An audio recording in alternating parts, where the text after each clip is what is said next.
ইসলাম, মহিলা আসন নম্বর 7। দয়া করে আপনি উত্থাপন করুন। ধন্যবাদ আপনাকে। বিসমিল্লাহির রহমানির রহিম। মাননীয় স্পিকার, আমি আপনার মাধ্যমে এই মহান সংসদে আমার তারকা চিহ্নিত প্রশ্ন 2440 উত্থাপন করিতেছি। মাননীয় সমাজ কল্যাণ মন্ত্রী মহোদয়, অনুগ্রহ করে বলবেন কি নীলফামারী জেলার সৈয়দপুর উপজেলার দরিদ্র, অসহায় ও সুবিধা বঞ্চিত জনগোষ্ঠীর জন্য সমাজ কল্যাণ মন্ত্রণালয়ের ক্ষুদ্র ঋণ পুনর্বাসন এবং আত্মকর্মসংস্থান কর্মসূচির আওতা বৃদ্ধির বিষয়ে সরকারের কোনো পরিকল্পনা আছে কি না, থাকিলে কবে নাগাদ করা হইবে? ধন্যবাদ। ধন্যবাদ মাননীয় সদস্য আপনাকে। তারকা চিহ্নিত প্রশ্ন 2440 মহান সংসদে উত্থাপিত হলো। মাননীয় সমাজ কল্যাণ মন্ত্রীর পক্ষে মাননীয় প্রতিমন্ত্রী মিস ফারজানা শারমিন। ধন্যবাদ মাননীয় প্রতিমন্ত্রী। ধন্যবাদ মাননীয় স্পিকার, এবং আপনার মাধ্যমে ধন্যবাদ মাননীয় সংসদ সদস্যকে তার মূল্যবান প্রশ্নটির জন্য। মাননীয় সংসদ সদস্যের প্রশ্নের উত্তরে আমি বলতে চাই, নীলফামারী জেলার সৈয়দপুর উপজেলার দরিদ্র, অসহায় ও সুবিধাবঞ্চিত জনগোষ্ঠীর জন্য সমাজ কল্যাণ মন্ত্রণালয় ক্ষুদ্র ঋণ পুনর্বাসন এবং আত্মকর্মসংস্থান কর্মসূচির আওতায় সরকার বেশ কিছু কার্যক্রম পরিচালনা করেছে, যার মধ্যে একটি আছে রুরাল সোশ্যাল সার্ভিস RSS, যেটাকে আমরা পল্লী সমাজসেবা কার্যক্রম বলি। আরেকটি রয়েছে পল্লী মাতৃকেন্দ্র, যেটাকে RMS rural mother care service বলি। আরেকটি রয়েছে শহর সমাজসেবা কার্যক্রম, যেটাকে আরবান কমিউনিটি ডেভেলপমেন্ট UCD হিসেবে আখ্যায়িত করা হয়। পল্লী সমাজসেবা কার্যক্রমের মাধ্যমে পল্লী অঞ্চলে বসবাসরত ভূমিহীন, দারিদ্র্য সীমার নিচে বসবাসরত জনগোষ্ঠীর মধ্যে সামাজিক সচেতনতা সৃষ্টি ও আয়বর্ধক কর্মসূচিতে তাদের সম্পৃক্ত করে দেশের সার্বিক উন্নয়নের অংশগ্রহণ নিশ্চিত করা হচ্ছে। সৈয়দপুর উপজেলার ক্ষুদ্র ঋণ প্রদানের বিস্তারিত নিম্নরূপ। এখানে একটি ট্যালি করা আছে মাননীয় স্পিকার। আমার মনে হয় এটা পঠিত বলে গণ্য হলে ভালো হয়, একটি বড় উত্তর জি, আছে। পঠিত বলে গণ্য হলো। ধন্যবাদ। অসংখ্য ধন্যবাদ। মাননীয় সদস্য, আপনার কোনো সম্পূরক প্রশ্ন থাকলে আপনি দয়া করে উত্থাপন করুন। ধন্যবাদ মাননীয় মন্ত্রী। আমার প্রশ্ন হলো যে আমরা আমাদের স্লোগান সবার আগে বাংলাদেশ, এবং তার মানে কি আলোকিত বাংলাদেশ, এবং আলোকিত বাংলাদেশ হতে হলে আগে কিন্তু আমাদের গ্রামকে আলোকিত করতে হবে। তাই আমার প্রশ্ন, নীলফামারী জেলার সৈয়দপুর উপজেলা এবং কিশোরগঞ্জ উপজেলায় দরিদ্র, অসহায়, বেকার, সুবিধাবঞ্চিত জনগোষ্ঠীর জন্য আপনার মন্ত্রণালয় থেকে যে সুবিধা প্রদান করা হয় তা এই এলাকার মানুষের জন্য অপ্রতুল। এত এত দরিদ্র মানুষ রয়েছে যারা ক্ষুদ্র ঋণের টাকা সময় মতো পরিশোধ করতে পারে না। তাদের ঋণের সুদ মওকুফ করার কোনো পরিকল্পনা গ্রহণ করিবেন কিনা? ধন্যবাদ মাননীয় স্পিকার। ধন্যবাদ মাননীয় সদস্য। মাননীয় প্রতিমন্ত্রী। ধন্যবাদ মাননীয় স্পিকার। মাননীয় স্পিকার, আপনার মাধ্যমে আমি মাননীয় সংসদ সদস্যকে এবং যারা শুনছেন সকলকে জানাতে চাই যে আমাদের এখানে দরিদ্র, নিপীড়িত এবং পিছিয়ে পড়া জনগোষ্ঠীর সার্বিক উন্নয়নের জন্য বিভিন্ন ধরনের কর্মসূচি নেওয়া হয়েছে, যেটি ইতিমধ্যে আমি বলেছি। সেখানে পল্লী সমাজসেবা কার্যক্রমের অধীনে ইতিমধ্যে 1,36,43,000 টাকা বরাদ্দ করা হয়েছে, যার সুবিধাভোগী 6,889 জন নারী এবং পুরুষ। এটা নারী এবং পুরুষ মিলিয়ে মাননীয় স্পিকার। একইভাবে RMC প্রকল্পের অধীনে 37,31,600 টাকা বরাদ্দ দেওয়া হয়েছে, যার সুবিধাভোগীর সংখ্যা 2,710 জন। যদি বিশেষভাবে বলতে হয়, এখানে দগ্ধ প্রতিবন্ধী ব্যক্তিদের পুনর্বাসন কার্যক্রমের জন্য মাননীয় স্পিকার সম্পূর্ণ রাজস্ব বাজেটের অর্থায়নে 2002-2003 অর্থবছরে বাস্তবিত হয়ে আসছে। এই কর্মসূচির মাধ্যমে দগ্ধ ব্যক্তিদের উন্নত চিকিৎসা ব্যবস্থা নিশ্চিত করা হয়।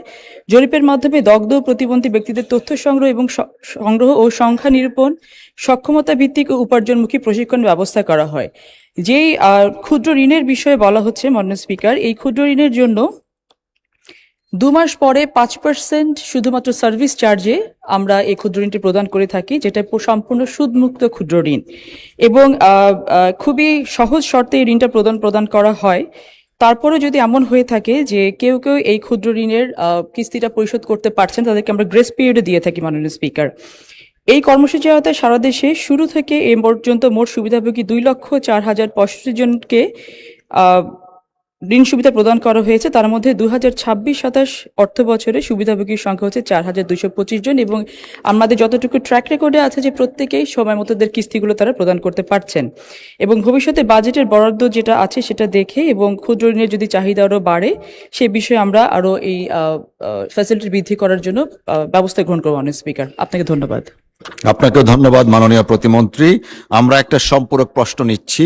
ময়মনসিংহ 6 আসন থেকে নির্বাচিত মাননীয় সদস্য জনাব মোহাম্মদ কামরুল হাসান। ধন্যবাদ। সালাম আলাইকুম মাননীয় স্পিকার, আপনাকে ধন্যবাদ। আমি একটা বিষয়ে জানতে চাচ্ছি যে বাংলাদেশে যে বয়স্ক ভাতা, প্রতিবন্ধী ভাতা সহ যে সামাজিক যে সহায়তা করা হয় সেখানে বেশ অনিয়ম লক্ষ্য করা যায় কোনো কোনো ক্ষেত্রে। যেমন প্রতিবন্ধী নয় এমন সুস্থ স্বাভাবিক মানুষকে প্রতিবন্ধী সার্টিফিকেট দিয়েও এরকম অনেক ক্ষেত্রে দেখা গেছে তারা ভাতা উত্তোলন করছে। বিগত সরকারের আমলে বিশেষ করে এই কাজটা হয়েছে ব্যাপকভাবে, এবং আমার জানা মতে এরকমও আছে যে সুবিধাভোগী কিছু এলাকার মানে মাননীয় সদস্য সরাসরি প্রশ্ন করুন। এলাকার কিছু মানে দালাল শ্রেণীর লোক দেখা যায় যে 10টা 5টা সিম সংগ্রহ করে ওই বিভিন্ন ব্যক্তিদের নামে সেই এক ব্যক্তি 10 জনের ভাতা উত্তোলন করছে। এই বিষয়ে সরকারের কোনো ব্যবস্থা নেওয়ার বিষয় আছে কিনা আমি মাননীয় মন্ত্রীর কাছে জানতে চাচ্ছি। ধন্যবাদ মাননীয় স্পিকার। ধন্যবাদ আপনাকেও মাননীয় প্রতিমন্ত্রী। ধন্যবাদ। ধন্যবাদ মাননীয় স্পিকার, এবং ধন্যবাদ মাননীয় সংসদ সদস্য আপনাকে অত্যন্ত গুরুত্বপূর্ণ এই প্রশ্নটি করার জন্য। বর্তমান সরকারের যতগুলো উন্নয়ন পরিকল্পনা রয়েছে মাননীয় স্পিকার, এই উন্নয়ন পরিকল্পনাগুলোকে বাস্তবায়ন করার যদি করতে চাই আমরা সফলভাবে, তাহলে সবার আগে আমাদের ইররেগুলারিটিসগুলোকে অ্যাড্রেস করতে হবে এবং সেই মোতাবেক কাজ করতে হবে। এবং সেই লক্ষ্যেই আপনারা জানেন যে ইতিমধ্যে আমরা যেই ভাতাভোগী তালিকা রয়েছে, এই ভাতাভোগী তালিকা সব ক্ষেত্রেই বিধবা ভাতা, বয়স্ক ভাতা, প্রতিবন্ধী ভাতা থেকে শুরু করে যত ভাতাভোগী রয়েছে প্রত্যেকের তালিকাকে আমরা সংশোধন করার জন্য এমআই সিস্টেম, যেটা management information system, automated system, সেটাতে আমরা কাজ করছি। এবং যেটা সিমের বিষয় বললেন, এটা খুবই প্র্যাকটিক্যাল একটা প্রবলেম। অনেক সময় দেখা যায় যে মাঝখানে যারা থাকেন, যারা কানেক্ট করার চেষ্টা করেন গভর্নমেন্টের থেকে বেনিফিশিয়ারি পর্যন্ত, সেখানে মাঝখানে যারা কাজ করেন তারা ইনফরমেশনগুলো ভুল ইনফরমেশন দিয়ে অনেক সময় বেনিফিশিয়ারিকে ম্যানিপুলেট করেন। সেই জায়গাটা থেকে মাননীয় স্পিকার আমাদের প্রতিটা ভাতাভোগীকে G2P সিস্টেমে, গভর্নমেন্ট টু পার্সন, আমরা যেটা আমাদের বেনিফিশিয়ারি এন্ডে টাকাটা পৌঁছানোর চেষ্টা করি, এবং টোটালটাই হয় অটোমেটেড সিস্টেমে। সিস্টেম থাকলেও মাননীয় স্পিকার প্রতিটা সিস্টেমের কিছু না কিছু এরর থাকে, এবং সেই সিস্টেমের এররটাকে আইডেন্টিফাই করার জন্য আমরা ইতিমধ্যে পরিবার শুমারি বা গণশুমারি যেটা বলা হয় সেটাও করছি, যেটা মাঠ পর্যায়ে গিয়ে সার্ভে করা হয়। বটম লাইন ইজ দ্যাট মাননীয় স্পিকার, যে আমরা পুরো যে বিগত সময়ের যে অনিয়মগুলো ছিল এই অনিয়মগুলোকে অ্যাড্রেস করে এগুলোকে সমাধান করার জন্য সর্বাত্মক চেষ্টা করে ইতিমধ্যে সফলতা অর্জন করেছি, এবং সেটা সফল অতি শীঘ্রই দেশের মানুষ জানতে পারবে ইনশাল্লাহ। আপনাকে অসংখ্য ধন্যবাদ মাননীয় স্পিকার। আপনাকেও ধন্যবাদ মাননীয় প্রতিমন্ত্রী। তারকা চিহ্নিত প্রশ্ন 2441 মাননীয় সদস্য জনাব MA হান্নান, ব্রাহ্মণবাড়িয়া 1, আপনি দয়া করে উত্থাপন করুন। ধন্যবাদ আপনাকে। মাননীয় স্পিকার, আপনাকে ধন্যবাদ। মাননীয় বিজ্ঞান ও প্রযুক্তি মন্ত্রী মহোদয় অনুগ্রহ বলিবেন কি শিক্ষার্থী ও তরুণদের বিজ্ঞান গবেষণা, উদ্ভাবন, রোবোটিক্স এবং তথ্য প্রযুক্তি দক্ষতা উন্নয়নের জন্য কি কি কর্মসূচি গ্রহণ করা হইয়াছে? ধন্যবাদ মাননীয় সদস্য। তারকা চিহ্নিত প্রশ্ন 2441 মহান সংসদে উত্থাপিত হলো মাননীয় বিজ্ঞান ও প্রযুক্তি মন্ত্রী ফকির মাহবুব আনাম। ধন্যবাদ। ধন্যবাদ মাননীয় স্পিকার। দেশের তরুণ বিজ্ঞানীদের নতুন নতুন গবেষণা উৎসাহ প্রদানের লক্ষ্যে তাদের উদ্ভাবিত প্রকল্পের উন্নয়নকল্পের বিজ্ঞান ও প্রযুক্তি মন্ত্রণালয় নিম্নোক্ত কার্যক্রম গ্রহণ করে থাকে। ক, বিজ্ঞান ও প্রযুক্তি মন্ত্রণালয় কর্তৃক বিজ্ঞান ও প্রযুক্তি বিষয়ক গবেষণা, প্রযুক্তি উদ্ভাবন ও উন্নয়নের মাধ্যমে দেশের সার্বিক আর্থসামাজিক সমৃদ্ধি অর্জন এবং বিজ্ঞান মনস্ক জাতি গঠনের লক্ষ্যে বিভিন্ন বিশ্ববিদ্যালয়ের বিজ্ঞান ও প্রযুক্তি সংশ্লিষ্ট বিষয়ে MS, MPhil, PhD এবং পোস্ট ডক্টরাল পর্যায়ে ছাত্রছাত্রীদের গবেষক জাতীয় বিজ্ঞান ও প্রযুক্তি NST ফেলোশিপ প্রদান করা হয়ে থাকে। 2025-26 সালে জাতীয় বিজ্ঞান ও প্রযুক্তি ফেলোশিপ কর্মসূচি খাত থেকে 8,282 জন গবেষককে 4,282 জন গবেষককে 25,45,27,200 টাকা অনুদান প্রদান করা হয়েছে। মাননীয় মন্ত্রী, অনেক লম্বা আমরা পঠিত বলে গণ্য করলাম। ধন্যবাদ, আপনি দয়া করলেন, কালকে দয়া করলে একটু ভালো হতো আর কি। ধন্যবাদ। কালকের দয়া চাননি।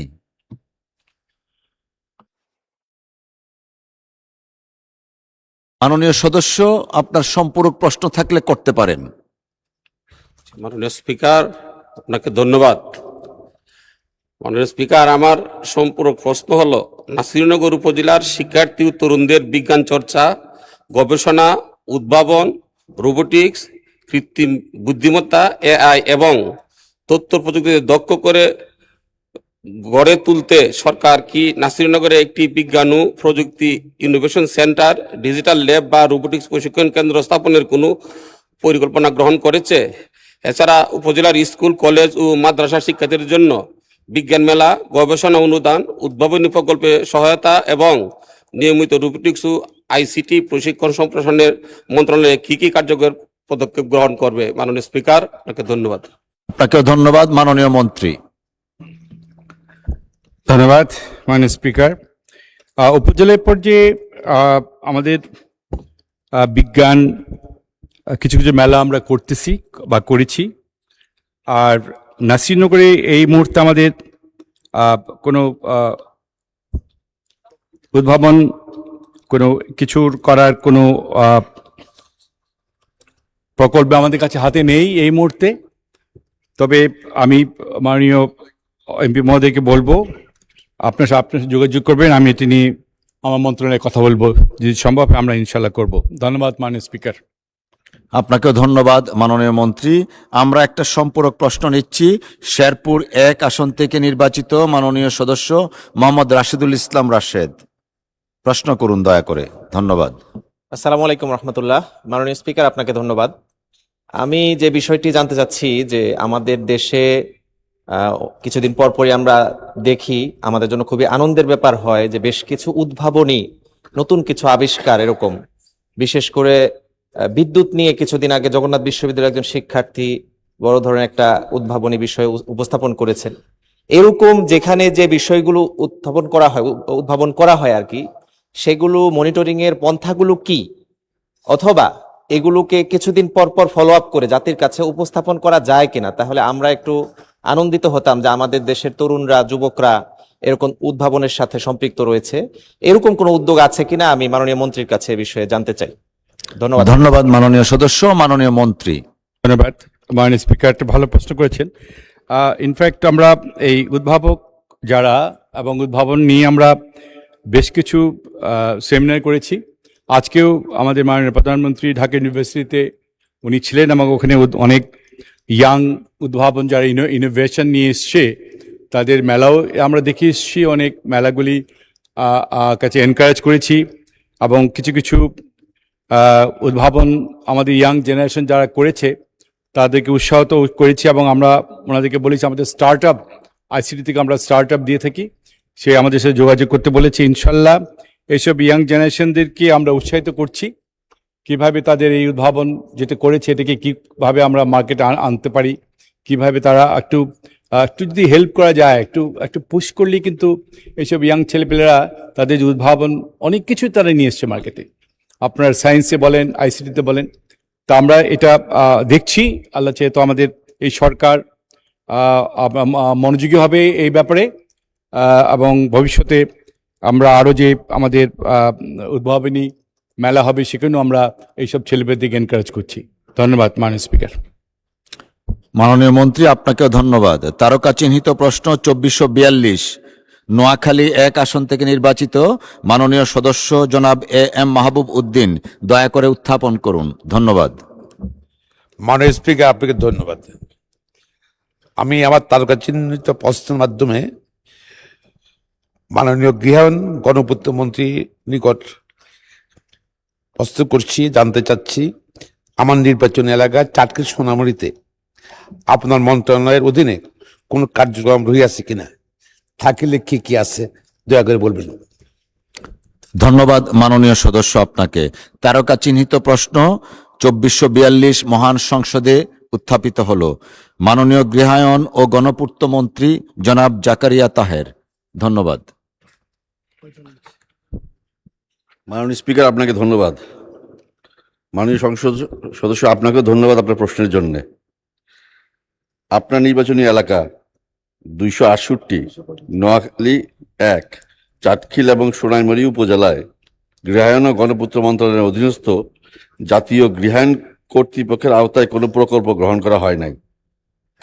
তবে স্থানীয় জনগণের চাহিদা, মাননীয় সংসদ সদস্যের অভিপ্রায় এবং সম্ভাব্যতা সমীক্ষাতে উপযোগী প্রতীয়মান হইলে এবং নিষ্কণ্টক জমির প্রাপ্তির নিশ্চয়তা সাপেক্ষে সরকারি আবাসন সুবিধা সম্প্রসারণে নিম্ন ও মধ্যবর্তী আয়ের মানুষের জন্য সরকারি অর্থায়নে নোয়াখালী জেলার চাটখিল এবং সোনাইমুড়ি উপজেলায় টেকসই ও পরিকল্পিত নতুন আবাসিক প্রকল্প গ্রহণ করা যেতে পারে। ধন্যবাদ আপনার মানুষ। মাননীয় মন্ত্রী, আপনাকেও ধন্যবাদ। মাননীয় সদস্য, আপনার কোনো সম্পূরক প্রশ্ন থাকলে করতে পারেন দয়া করে। ধন্যবাদ। মাননীয় মন্ত্রী গৃহায়ন ও গণপূর্ত, আমার নির্বাচন এলাকায় সোনামুড়ি উপজেলা স্বাস্থ্য কমপ্লেক্সের সেখানে নতুন করে 4 লেন হওয়াতে বাউন্ডারি ওয়াল সম্পূর্ণ ভেঙে ফেলছে। এদিকে ডাক্তার, নার্স, কর্মকর্তা, কর্মচারীরা সবসময় ভয়ে থাকে, নিরাপদ অনুভব করে না। পাশাপাশি হাসপাতাল যন্ত্রপাতিও নিরাপদ নয়। তা আমি সম্ভবত অনুরোধ করতে চাই মাননীয় মন্ত্রীকে, এই যে হাসপাতালের বাউন্ডারি ওয়ালটাকে তাড়াতাড়ি নির্মাণ করবেন কিনা, জরুরি ভিত্তিতে নির্মাণ করবেন কিনা। মাননীয় মন্ত্রী, মাননীয় এমপি বাউন্ডারি ওয়াল চাচ্ছেন। ধন্যবাদ মাননীয় স্পিকার।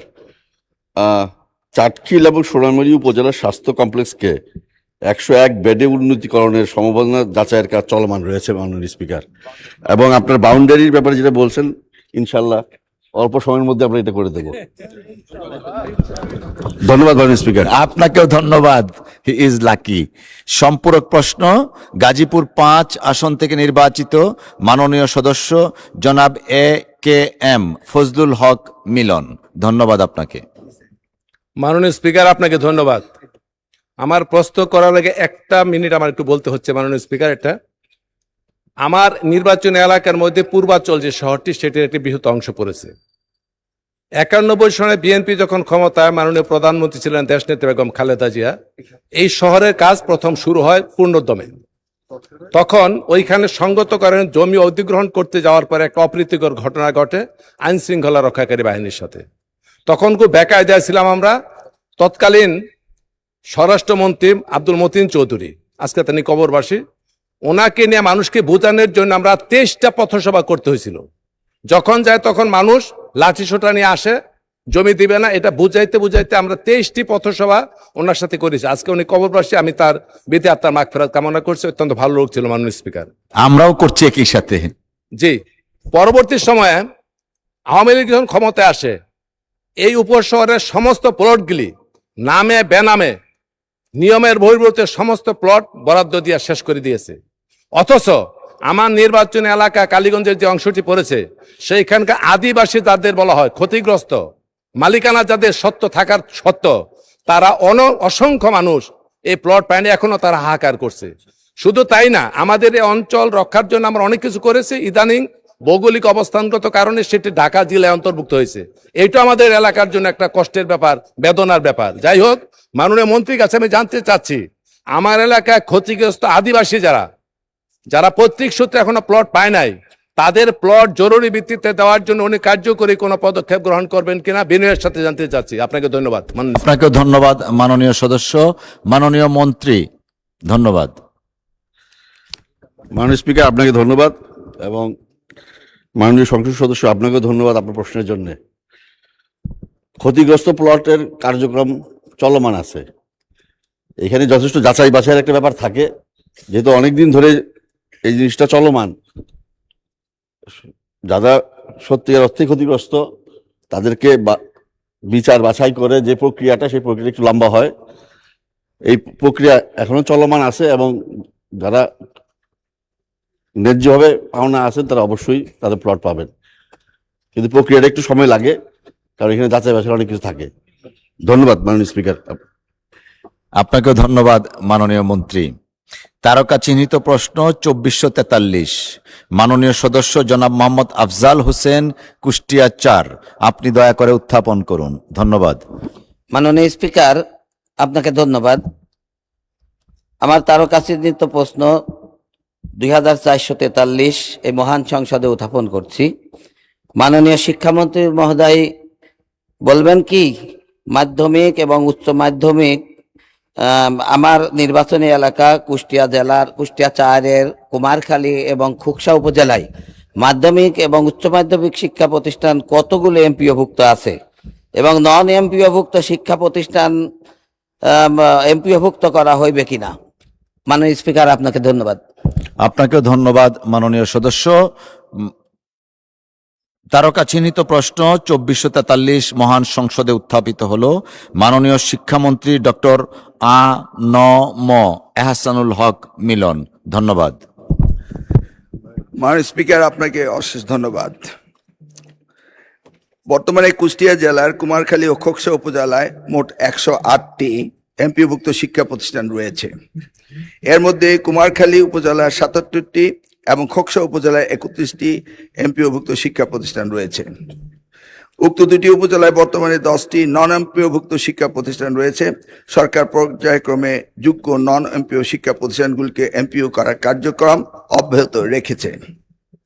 সরকারি নীতিগত সিদ্ধান্ত এবং বিদ্যমান এমপিও নীতিমালার সকল শর্ত পূরণ সাপেক্ষে পর্যায়ক্রমে যোগ্য নন এমপিও ভুক্ত শিক্ষা প্রতিষ্ঠানগুলো এমপিওভুক্ত করার প্রয়োজনীয় ব্যবস্থা গ্রহণ করা হবে। আপনাকে অশেষ ধন্যবাদ।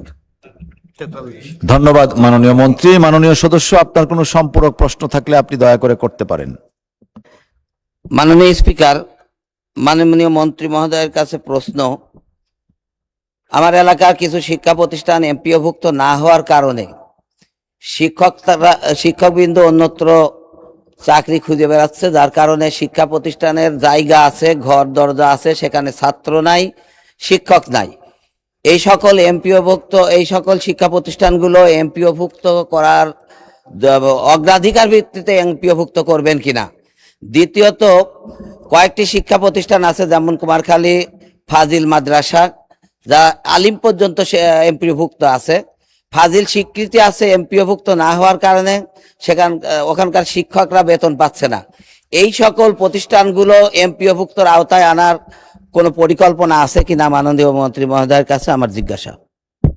মাননীয় শিক্ষামন্ত্রী। মাননীয় সংসদ সদস্যকে আমার অশেষ ধন্যবাদ। তিনি শিক্ষার প্রতি অনেক আগ্রহ রয়েছে, সেই কারণে আমাদের সরকারের শিক্ষা মন্ত্রণালয় থেকে এমপিওভুক্তকরণের একটি নীতিমালা রয়েছে। এই নীতিমালায় যদি ওনার শিক্ষা প্রতিষ্ঠান অন্তর্ভুক্ত হয়, নিশ্চিত এই আগামী বছরই আমরা এমপিওভুক্ত করব ইনশাল্লাহ, যদি যিনি সেই ক্রাইটেরিয়া ফুলফিল করেন। ধন্যবাদ। আপনাকেও ধন্যবাদ মাননীয় মন্ত্রী। আমরা একটা সম্পূরক প্রশ্ন নিচ্ছি। রুমিন ফারহানা, ব্রাহ্মণবাড়িয়া 2। মাননীয় স্পিকার, আপনাকে অসংখ্য ধন্যবাদ। মাননীয় স্পিকার, আপনার মাধ্যমে মাননীয় মন্ত্রী মহোদয়ের কাছে আমার প্রশ্ন। এইচএসসি পরীক্ষা চলছে এবং গত 3-4 দিন ধরে আবহাওয়ার যে অবস্থা ছিল, বৃষ্টি এবং পুরো শহর, শুধু তো ঢাকা না, ঢাকা চট্টগ্রাম সহ বড় বড় যে শহরগুলো, সেই শহরগুলো পানির নিচে তলিয়ে গিয়েছিল। আমাদের শিক্ষার্থীরা অনুরোধ করেছিল পরীক্ষাটি একটু পেছানোর জন্য, কিন্তু এই সিদ্ধান্ত নেওয়া হয় নাই এবং যে কারণে আজকে আন্দোলন হচ্ছে, ঢাকায় আন্দোলন হচ্ছে। আমি মাননীয় মন্ত্রীর কাছে প্রশ্ন রাখছি, এইচএসসির মতো একটি অত্যন্ত গুরুত্বপূর্ণ পরীক্ষা, যেটার উপর নির্ভর করে আগামীতে একটা ছেলে বা মেয়ের ভবিষ্যৎ কোন দিকে যাবে, সেরকম একটা পরীক্ষা এবং ফিজিক্সের মতো কি বলবো, one of the most important subjects যেটা সায়েন্সের জন্য, মাননীয় মন্ত্রীকে দয়া করে বলবেন যে কি সমস্যা ছিল পরীক্ষাটি কিছুদিনের, 2 দিনের জন্য বা 1 দিনের জন্য পিছিয়ে দেওয়ার। ধন্যবাদ মাননীয় স্পিকার। ধন্যবাদ মাননীয় সদস্য। মাননীয় শিক্ষামন্ত্রী। মাননীয় স্পিকার, আপনার মাধ্যমে মাননীয় সংসদ সদস্যকে অশেষ ধন্যবাদ। পরীক্ষা আমরা নিয়ে থাকি সারা বাংলাদেশে। এসএসসি পরীক্ষায় প্রায় 2700 সেন্টার রয়েছে এবং 64টি জেলায় এই 2700 সেন্টার একত্রে পরীক্ষা শুরু হয়। ইতিমধ্যে আপনারা শুনেছেন যে চট্টগ্রামে যখন এই ফ্লাড হলো তখন আমরা একে একে প্রথম রাঙ্গামাটি, বান্দরবন, পরে আমরা খাগড়াছড়ি এবং এরপরে আমরা চট্টগ্রাম পুরা বোর্ডের পরীক্ষা আমরা বন্ধ করে দিয়েছি। আমরা লক্ষ্য করেছিলাম বৃষ্টি হচ্ছিল এবং আমরা মনিটরিং করছিলাম। সেই সাথে মনিটরিংয়ের সময় আমরা 64টি জেলার এসপি এবং 8টি বিভাগীয় কমিশনার এবং প্রত্যেকটি বোর্ডের চেয়ারম্যান, ইউনো সকলের সাথে আমরা কথা বলেছি এবং ওয়েদারম্যান আমরা ব্রডকাস্টিংয়ের জন্য তাদের সাথেও কথা বলেছি। তারা বলল যে বৃষ্টি হবে না, সেই কথাটি তারা বলেছে। বিকেল 5টা পর্যন্ত আমরা বসে থেকে সিদ্ধান্ত নিলাম যে সকলেই বলল যে ওয়েদার ভালো হবে, সেই জন্য আমরা পরীক্ষা রেখেছি। সকালে ঘুম থেকে উঠেই দেখতে পেলাম কুমিল্লা সরকারি মহিলা কলেজের মাঠ পানিতে ভরে গিয়েছে। সাথে সাথে আমরা মেয়র সাহেবকে, ফায়ার ডিপার্টমেন্টকে, পুলিশকে, ডিসিকে বললাম যে এই পরীক্ষা কেন্দ্রে স্থানান্তরিত করার জন্য। তারা তখন সকলকে নৌকায় করে ওই স্কুলের 5তলা ভবন সেখানে নিয়ে পরীক্ষা তারা নিয়েছে। আমরা সেটা দেখেছি তাদের দুর্ভোগ। তাছাড়া সারা বাংলাদেশে আমরা ডিসিদের সাথে কথা বলেছি এবং ইউনিটদের সাথে, তারা বলেছে যে কোথাও পরীক্ষা কোনো রকম দুর্যোগ ঘটেনি, একটি শুধু কুমিল্লা মহিলা কলেজে ঘটেছে। এবং সেই সাথে ফিজিক্সের প্রশ্ন 6 এবং 7 এই দুইটি প্রশ্ন ভুল হয়েছে। মাননীয় স্পিকার, আমরা দায়িত্ব পেয়েছি মাত্র 4 মাস। কোশ্চেন মডারেটর, আগের কোশ্চেন মডারেটর কোশ্চেন করেছিল। আপনি জানেন যে কোশ্চেন মডারেট করতে হলে এই প্রক্রিয়াটি 2 বছর আগে থেকে শুরু করতে হয়। আমরা এসে কোনো কোশ্চেন তৈরি করতে পারিনি। বিগত গভর্নমেন্টের যে মডারেটর ছিল তারাই কোশ্চেন করেছে। তবুও আমরা তাৎক্ষণিকভাবে ঘোষণা দিয়েছি যে ফিজিক্সের 6 এবং 7 দুইটি কোশ্চেন ভুল হয়েছে, সেটাকে আমরা ফুল ক্রেডিট দিয়ে দেব, সেটা আমরা বলেছি। এবং পরীক্ষা যথাযথ হচ্ছে কিনা সেইভাবে সাহায্য সহযোগিতা করার জন্য আমরা সকলকে প্রস্তুত রেখেছিলাম। আজকেও আমরা সারাদিন কথা বলেছি এবং প্রত্যেকটি আমাদের সাথে যারা স্টেক হোল্ডার রয়েছেন তারা বলেছে পরীক্ষা সুন্দর হয়েছে, সুস্থ হয়েছে। একটি জায়গায় শুধু কুমিল্লা সরকারি মহাবিদ্যালয়ে এই ঘটনাটি ঘটেছে এবং সেখানে পরীক্ষা সুন্দর হয়েছে। আমরা নির্দেশ দিয়েছি যে পরীক্ষা বিলম্বতে শুরু করার জন্য এবং যে মেয়েটি কাপড় ভিজে গিয়েছিল বাড়ি থেকে কাপড় আনা হয়েছে, 1 ঘন্টা পরে পরীক্ষা নেওয়া হয়েছে এবং পরীক্ষার সময়সীমা বাড়িয়ে দেওয়া হয়েছে।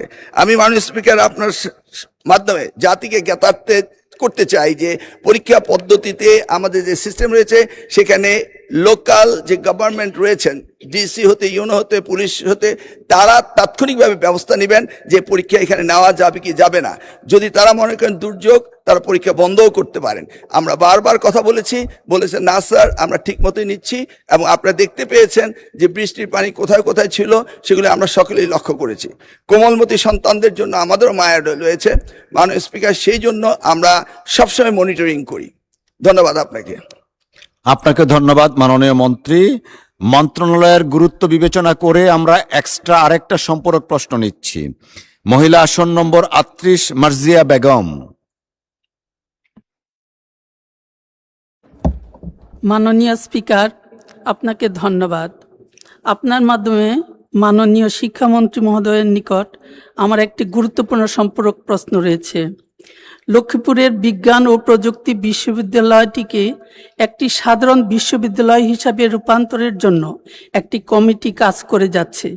লক্ষ্মীপুর সহ দক্ষিণ অঞ্চলে কোনো কৃষি বিশ্ববিদ্যালয় নেই।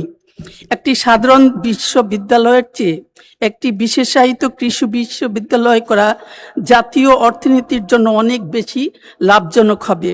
মাননীয় মন্ত্রীর কাছে জানতে চাই, এই অঞ্চলের মানুষের প্রাণের দাবি ও অর্থনৈতিক বাস্তবতার কথা বিবেচনা করে প্রস্তাবিত বিশ্ববিদ্যালয়টিকে সাধারণ বিশ্ববিদ্যালয় না করে লক্ষ্মীপুর কৃষি বিশ্ববিদ্যালয় হিসাবে নামকরণ এবং সেই অনুযায়ী বিলের খসড়া চূড়ান্ত করার জন্য মন্ত্রণালয় থেকে সংশ্লিষ্ট কমিটিকে জরুরি ভিত্তিতে কোনো সুনির্দিষ্ট নির্দেশনা প্রদান করা হবে কিনা। ধন্যবাদ মাননীয় স্পিকার। ধন্যবাদ মাননীয় সদস্য। মাননীয় মন্ত্রী। ধন্যবাদ মাননীয় স্পিকার, আপনার মাধ্যমে মাননীয় সংসদ সদস্যকে ধন্যবাদ। লক্ষ্মীপুর সায়েন্স অ্যান্ড টেকনোলজি যে ইউনিভার্সিটিটি হতে যাচ্ছে সেটা আইন ভেটিং করার জন্য আমরা এখন কাজে নিয়োজিত রয়েছি। আমরা বিশ্বাস করি যে একটি পূর্ণাঙ্গ বিশ্ববিদ্যালয়ের অধীনস্থ অনেকগুলো স্কুল থাকতে পারে, যেটা আপনি ইউরোপ আমেরিকায় দেখেছেন। আমাদের ভাবনায় রয়েছে মাননীয় সংসদ সদস্যের যে ভাবনা, ওই লক্ষ্মীপুর বিশ্ববিদ্যালয় পূর্ণাঙ্গ বিশ্ববিদ্যালয়ে রূপান্তরিত হওয়ার পরপরই সেখানে স্কুল অফ এগ্রিকালচার একটি থাকবে এবং সেই স্কুল অফ এগ্রিকালচারে আমি আশা করছি যে মাননীয় সংসদ যে আশা করছেন সেই ধরনের একটি প্রস্তাবনা আসবে বলে ভাবছি। ধন্যবাদ। আপনাকেও ধন্যবাদ মাননীয় মন্ত্রী। তারকা চিহ্নিত প্রশ্ন 2445, মাননীয় সদস্য জনাব SM জাহাঙ্গীর হোসেন, ঢাকা 18। দয়া করে আপনি উত্থাপন করুন। ধন্যবাদ। মাননীয় স্পিকার, ও, আমি আপনাকে দুঃখিত, আপনি ধন্যবাদ। ওনার পক্ষে বলছেন। জি। জি প্লিজ। আমি রফিকুল আলম, 265 ফেনী 1। আমি মাননীয় সংসদ সদস্য SM জাহাঙ্গীর হোসেন, 191, ঢাকা 18, তার পক্ষে এই মহান সংসদে তারকা চিহ্নিত প্রশ্ন 2445 উপস্থাপন করিলাম। আপনাকে ধন্যবাদ। আপনাকে ধন্যবাদ মাননীয় সদস্য। তারকা চিহ্নিত প্রশ্ন 2445 মহান সংসদে উত্থাপিত হলো। মাননীয় সমাজ কল্যাণ মন্ত্রীর পক্ষে মাননীয় প্রতিমন্ত্রী মিস ফারজানা শারমিন। ধন্যবাদ। মাননীয় স্পিকার, আপনাকে ধন্যবাদ এবং আপনার মাধ্যমে মাননীয় সংসদ সদস্যকে ধন্যবাদ। মাননীয় স্পিকার, এই প্রশ্নটি আসলে আমার মনে এখানে সংসদে বসে থাকা সকল সদস্যেরই প্রশ্ন। আমি প্রশ্নটি পড়তেই চাই, তাতে করে প্রত্যেকের ভেতরে যে প্রশ্নটি আছে এটির উত্তর তারা পেয়ে যাবেন। সমাজ কল্যাণ মন্ত্রণালয়াধীন সমাজসেবা অধিদপ্তর বর্তমানে দেশের 44টি জেলার 55টি উপজেলার বিভিন্ন ইউনিয়ন সিটি কর্পোরেশনে পাইলটিং হিসেবে মোট 3টি ফেজে প্রথম, দ্বিতীয় এবং তৃতীয় পর্যায়ে 56টি ইউনিটে 57টি ওয়ার্ডে 69,387 জন নারী প্রধানের নামে ফ্যামিলি কার্ডের ভাতা বিতরণ করেছে। এছাড়া মাঠ পর্যায়ে তথ্যাদি নিয়মিত সংশোধন করা হচ্ছে। ঢাকা 18 একটি ঘনবসতিপূর্ণ এলাকা এবং এখানে বিপুল সংখ্যক নিম্ন আয়ের শ্রমজীবী মানুষের বসবাস রয়েছে। পাইলটিং পর্যায়ে ঢাকার উত্তর সিটি কর্পোরেশনের কয়েকটি নির্দিষ্ট ওয়ার্ডে, যেমন উত্তর সিটি কর্পোরেশনের কড়াইল, সাততলা, ভাসানটেক, অলিমিয়াটেক ও বাগানবাড়ি বস্তি এলাকায়, যা 19, 8 ও 14 নম্বর ওয়ার্ড এ কার্যক্রম শুরু হয়েছে। উল্লেখ্য যে ঢাকা 18 আসনের উত্তরা ও সংলগ্ন এলাকায় চলতি 2026-27 অর্থ বছরে পরিবার শুমারির পর ফ্যামিলি কার্ড বিতরণ করা হবে। বর্তমানে পাইলটিং এলাকায় নির্বাচিতদের নাম আমাদের কেন্দ্রীয় MIS ম্যানেজমেন্ট ইনফরমেশন সিস্টেমে সংরক্ষিত রয়েছে। পরিবার শুমারি সম্পন্ন হওয়ার পর ওয়ার্ড ভিত্তিক তালিকা সংসদ সদস্যদের দপ্তরে প্রদান করা সম্ভব হবে। সরকার 2030 সালের মধ্যে কার্ডধারী ভাতাভোগীর সংখ্যা 1.61 কোটিতে উন্নীত করার লক্ষ্যমাত্রা নিয়েছে। সেই মহাপরিকল্পনার অংশ হিসেবে ঢাকা 18 এলাকায় কার্ডধারী ভাতাভোগীর সংখ্যা পর্যায়ক্রমে অবশ্যই বৃদ্ধি করা হবে। চলতি 2026-27 অর্থ বছরের শুরুতেই সারা দেশে একযোগে সমন্বিত পরিবার শুমারি পরিচালনা করা হবে এবং ইতিমধ্যে এটা শুরু হয়েছে মাননীয় স্পিকার, এবং এর মাধ্যমে দেশের প্রায় 4.10 কোটি পরিবারের শুমারি সম্পন্ন করা সম্ভব হবে। সরকার ফ্যামিলি কার্ড পাওয়ার যোগ্য 1.61 কোটি পরিবারকে আধুনিক ডেটাবেজের আওতায় এনে DSR বাস্তবায়ন করার লক্ষ্যমাত্রা নির্ধারণ করেছে। এর ফলে আগামী 4 বছরের মধ্যে ফ্যামিলি কার্ড ভাতা পাওয়ার উপযুক্ত সকল পরিবারকে ফ্যামিলি কার্ডের আওতায় আনা সম্ভব হবে। মাঠ পর্যায়ে জরিপ ও PM প্রক্সিমিন টেস্ট স্কোরের মাধ্যমে প্রকৃত ভাতাভোগীর সংখ্যা নির্ধারিত হবে। তবে সরকারের প্রাথমিক প্রাক্কলন অনুযায়ী আগামী 2026-27 অর্থ বছরে সারা দেশে 41 লক্ষ নতুন কার্ড প্রদানের লক্ষ্যমাত্রা রয়েছে মাননীয় স্পিকার। লক্ষ্যমাত্রা পূরণের লক্ষ্যে ইতিমধ্যে তথ্য সংগ্রহের নিমিত্ত স্বেচ্ছাসেবী নির্বাচনের জন্য উপজেলা নির্বাহী অফিসার বরাবর নির্দেশনা প্রদান করা হয়েছে এবং তথ্য সংগ্রহের লক্ষ্যে ফ্যামিলি কার্ড শুমারির নির্দেশিকা 2026 জারি করা হয়েছে। এছাড়া ফ্যামিলি কার্ড বাস্তবায়ন নীতিমালা 2026-এর খসড়া মন্ত্রিসভা কমিটি কর্তৃক অনুমোদিত হয়েছে এবং গেজেট জারি করার নিমিত্ত মুদ্রণ ও প্রকাশন অধিদপ্তরে প্রেরণ করা হয়েছে। মাননীয় স্পিকার, আপনাকে অসংখ্য ধন্যবাদ। আপনাকে অসংখ্য ধন্যবাদ মাননীয় প্রতিমন্ত্রী। মাননীয় সদস্য, কোনো যদি সম্পূরক প্রশ্ন থাকে তাহলে দয়া করে করতে পারেন। ধন্যবাদ। মাননীয় স্পিকার, আপনাকে ধন্যবাদ। মাননীয় স্পিকার, আমার নির্বাচনী এলাকা 265 ফেনী 1, বাংলাদেশের আপসীন নেত্রী, যিনি দীর্ঘদিন এই দেশের জন্য, এই দেশের মানুষের জন্য সংগ্রাম করেছেন। কখনো তিনি নিজের স্বার্থ দেখেননি, এলাকার মানুষের স্বার্থ দেখেননি, তিনি সারা দেশকে দেখেছেন। সেই মহান নেত্রীর স্মৃতি বিজড়িত ফেনী 1। আমার নির্বাচনী এলাকায় ফুলগাজীতে একটি ওয়ার্ডে ইতিমধ্যেই ফ্যামিলি কার্ড বিতরণের উদ্যোগ সরকার থেকে গ্রহণ করা হয়েছে। আমার নির্বাচনী এলাকা হচ্ছে 3টি উপজেলা, একটি ফুলগাজী, পরশুরাম, ছাগলনাইয়া। আমার প্রশ্ন হচ্ছে, ফুলগাজীর একটি ওয়ার্ডে ফ্যামিলি কার্ড দেওয়ার সিদ্ধান্ত হয়েছে বাকি যে 2টি উপজেলা আছে সেখানে কি আমরা অতি দ্রুত 2টি ওয়ার্ডে ফ্যামিলি কার্ড পাবো কিনা? এছাড়া আপনি জানেন যে শুধুমাত্র বেগম খালেদা জিয়ার নির্বাচন এলাকা হওয়ার কারণে এই এলাকায় দীর্ঘ 16 বছর কোনো উন্নয়নমূলক কোনো কর্মকাণ্ড হয় নাই। সেজন্য আমি মাননীয় মন্ত্রীর নিকট জানতে চাচ্ছি যে যেহেতু তিনি আমাদের সর্বোচ্চ নেত্রী ছিলেন, যেহেতু তিনি গণতন্ত্রের জন্য সংগ্রাম করেছেন, তিনি সারা বাংলাদেশকে চিন্তা করতে গিয়ে নিজের এলাকার মানুষের সুখ শান্তি কখনো তেমনভাবে চিন্তা করেননি। আজকে ওনার অনুপস্থিতিতে আমরা কি সেই সুবিধাটা পেতে পারি না? মাননীয় স্পিকার, আপনার মাধ্যমে আমি মাননীয় মন্ত্রীর নিকট আমার এই উত্তরটি আমি জানতে চাচ্ছি। আপনাদেরকে সকলকে ধন্যবাদ মাননীয় স্পিকার। ধন্যবাদ মাননীয় সদস্য। মাননীয় প্রতিমন্ত্রী। মাননীয় স্পিকার, আপনাকে ধন্যবাদ এবং আপনার মাধ্যমে মাননীয় সংসদ সদস্যকে ধন্যবাদ। মাননীয় স্পিকার, ফ্যামিলি কার্ড প্রজেক্টটি হচ্ছে বর্তমান সরকারের ফ্ল্যাগশিপ প্রজেক্ট এবং এটা ইউনিভার্সাল একটা প্রজেক্ট এবং এই প্রজেক্টটার সফলতা সার্থকতা সবকিছু ডিপেন্ড করছে আমরা যদি এটাকে বেনিফিশিয়ারি এন্ডে সফলভাবে পৌঁছাতে পারি। মাননীয় সংসদ সদস্য যে প্রশ্নটি করেছেন যে ফেনীতে ওনার নির্বাচনী এলাকায় একটি ওয়ার্ডে তিনি পেয়েছেন, বাকিগুলোতে পাবেন কিনা, আমরা ইতিমধ্যে জানিয়েছি যে 3টি ফেজে আমাদের পাইলটিং সমাপ্ত হয়েছে এবং পাইলটিং এর ক্ষেত্রে আমরা যে 55টি উপজেলাকে আইডেন্টিফাই করেছিলাম সেই 55টি উপজেলাতে একটি করে ওয়ার্ডে আমরা ফ্যামিলি কার্ড বিতরণ করেছি এবং এই পাইলটিং এর উদ্দেশ্যটাই ছিল যে ট্রায়াল অ্যান্ড এররের মধ্য দিয়ে আমরা কিভাবে বেনিফিশিয়ারি এন্ডে একেবারে নির্ভুলভাবে ফ্যামিলি কার্ডের টাকাটা পৌঁছে দিতে পারি। তো আল্লাহর অশেষ রহমতে আমরা এই 3টি ফেজে পাইলটিং শেষ করেছি সফলতার সাথে সার্থকতার সাথে। কিছু ভুল ত্রুটি ছিল, সেগুলোকে আমরা ঠিকঠাক করে নিয়ে আমরা প্রক্সিমেন্ট টেস্ট যেটা বলছি পিএমটি মেথডের মাধ্যমে আমরা বেনিফিশিয়ারি ইনফরমেশনগুলো গ্যাদার করার চেষ্টা করেছি এবং আমি জানিয়েছি ইতিমধ্যে যে আমাদের মন্ত্রণালয় থেকে স্বেচ্ছাসেবীকে নিয়োগ করা হচ্ছে এবং যেহেতু প্রক্সিমেন্ট টেস্ট একটা অটোমেটেড সিস্টেম, প্রতিটি অটোমেটেড সিস্টেমে কিছু এরর থাকে এবং সেই এররটাকেও আমরা টার্গেটেড ওয়েতে ঠিক করার জন্য পরিবার সমানে যেটা বলে ফিল্ড ভিজিটের মাধ্যমে কিন্তু এটাকে সঠিক পথে নিয়ে যাওয়ার ব্যবস্থা করা হচ্ছে এবং সেক্ষেত্রে আশা করছি আমরা আগামী অক্টোবরের ভেতরে পুরো বাংলাদেশে যে ডেটাটা কিছুক্ষণ আগে আমি বলেছি যে 1.61 crore ভাতাভোগীকে আমরা ভাতা প্রদান করব এবং সেক্ষেত্রে প্রতিটি উপজেলাতে ধরা হচ্ছে গড়ে আমরা কমপক্ষে 8,000 বেনিফিশিয়ারিকে ভাতা ফ্যামিলি কার্ডের এই কার্ড দিতে পারবো বলে আমরা আশা করছি। তো সেক্ষেত্রে একটু 3টা মাস আমাদেরকে সহযোগিতা করতে হবে যেন আমরা নির্ভুলভাবে তথ্যগুলো সংগ্রহ করতে পারি, তাহলে আশা করছি অক্টোবর থেকে আমরা ইনশাআল্লাহ এই ফ্যামিলি কার্ডের ফুল ফ্লেজে আমরা এটা প্রদান করা শুরু করতে পারবো। আপনাকে অসংখ্য ধন্যবাদ মাননীয় স্পিকার। মাননীয় প্রতিমন্ত্রী, আপনাকেও ধন্যবাদ।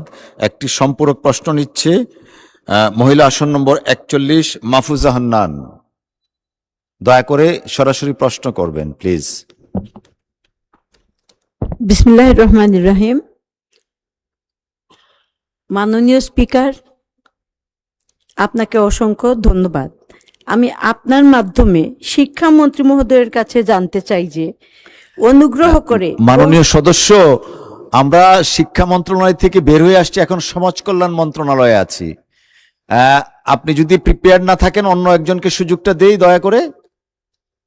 আচ্ছা, আমি ওইটা বলে ফেলি, উনি তো সামনে উনি আসছেন। এখন জবাব দিতে পারবেন না, আপনি অপেক্ষা করেন। শিক্ষামন্ত্রী আচ্ছা, পরবর্তী ঠিক আছে, তাহলে পরবর্তী পরবর্তীতে ধাপে আমরা আমাকে আপনাকে দিয়েন। সুযোগ দিব।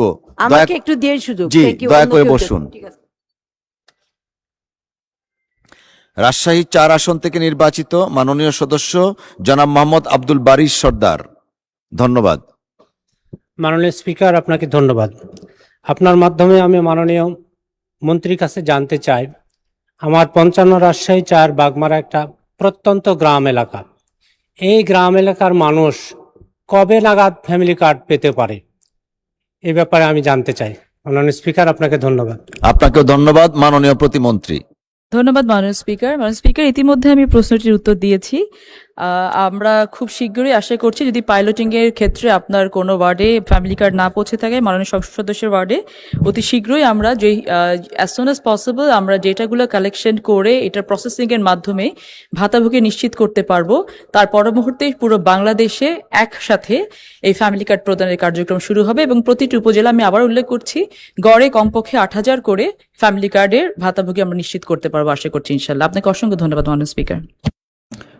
আপনাকে ধন্যবাদ মাননীয় প্রতিমন্ত্রী। তারকা চিহ্নিত প্রশ্ন 2446 মাননীয় সদস্য জনাব মোহাম্মদ আব্দুল মান্নান, ব্রাহ্মণবাড়িয়া 5, দয়া করে উত্থাপন করুন। ধন্যবাদ। মাননীয় স্পিকার, আপনাকে ধন্যবাদ। আমার তারাকা চিন্তিত প্রশ্ন 2446 এই মহান সংসদে উত্থাপন করলাম। মাননীয় প্রাথমিক ও গণশিক্ষা মন্ত্রী মহোদয় অনুগ্রহ করিয়া বলিবেন কি, বর্তমানে ব্রাহ্মণবাড়িয়া জেলার নবীনগর উপজেলার রেজিস্ট্রেশনকৃত প্রাথমিক বিদ্যালয় আছে কিনা, থাকিলে তাহার সংখ্যা কত, উক্ত বিদ্যালয় সরকারিকরণ করা হবে কিনা? মাননীয় স্পিকার, আপনাকে ধন্যবাদ। আপনাকেও ধন্যবাদ মাননীয় সদস্য। তারকা চিহ্নিত প্রশ্ন 2446 মহান সংসদে উত্থাপিত হল।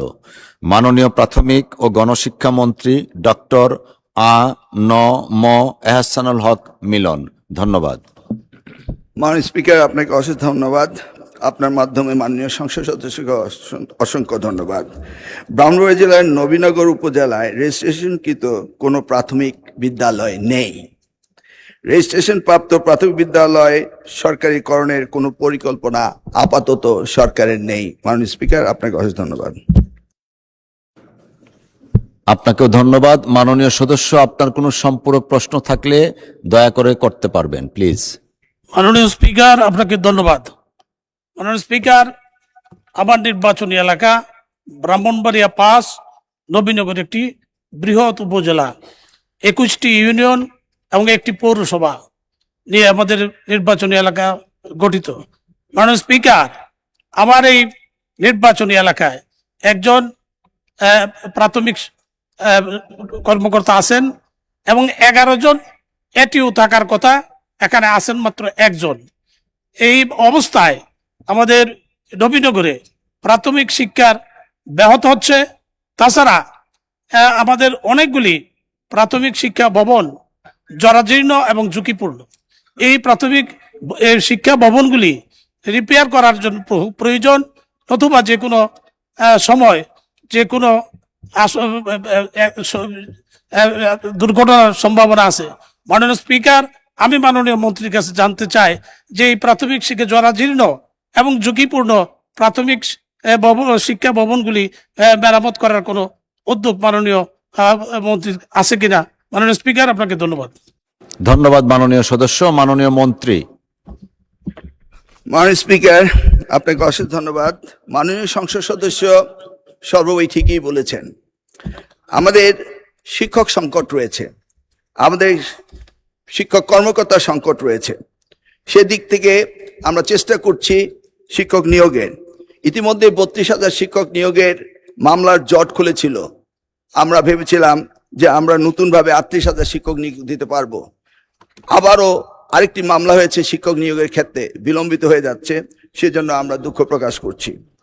এটি এই গত 4 মাসে হয়নি, গত 10 বছর ধরে এই শিক্ষক শর্টেজ ছিল বলে এই অবস্থাটি হয়েছে, এবং আমরা সেই জায়গায় উত্তরণের জন্য আপ্রাণ চেষ্টা চালিয়ে যাচ্ছি। আর দ্বিতীয় প্রশ্নটি ওনার হলো ভবন।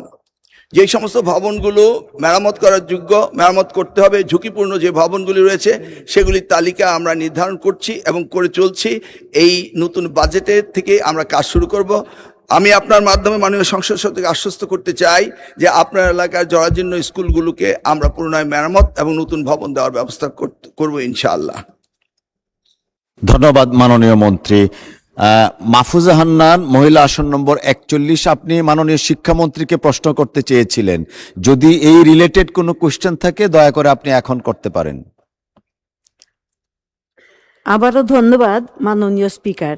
আপনার মাধ্যমে আমি শিক্ষামন্ত্রী মহোদয়ের কাছে একটু জানতে চাই, এইচএসসি পরীক্ষা বর্ষা মৌসুমে হয় এবং এইটাতে বারবার শিক্ষার্থীরা চরম দুর্ভোগে পড়েন এবং অতিবর্ষণ, জলাবদ্ধতা, বন্যা পরিস্থিতি এবং বৈরী আবহাওয়ার কারণে প্রায় প্রতি বছরই 2025 থেকে শুরু করে চলমান অবস্থায় এইচএসসি পরীক্ষার্থীরা অত্যন্ত সংকটাপন্ন অবস্থায় পরীক্ষা দেন। পাশাপাশি তাদের সংকট দুইটা, একটা হচ্ছে আকাশে একটু বিদ্যুৎ চমকালেই ইলেকট্রিসিটি চলে যায়, একে তো অন্ধকারে পড়তে হয়, তার উপরে বর্ষার পানি ঘর দরজায় অনেকে ঢুকে যায় এবং শহরে যারা আছি আমরা হয়তো অতটা উপলব্ধি করতে পারি না, কিন্তু গ্রামের অবস্থা খুবই করুণ। কেউ নৌকা দিয়ে কিংবা ভ্যানে চড়ে পরীক্ষা দিতে আসে, কেউ আবার হাঁটু পানি, কেউ কোমর পানি মারিয়ে আসতে হয়, যার ফলে তাদের এই সময়ে কাপড় চুপড় সহ সমস্ত কিছু ভিজে যায় এবং শিক্ষা উপকরণগুলো, কলম পেন্সিল যেগুলো তারা নিয়ে আসে, হুচুট খেয়ে পড়ে সেইগুলোও ভিজে যায়।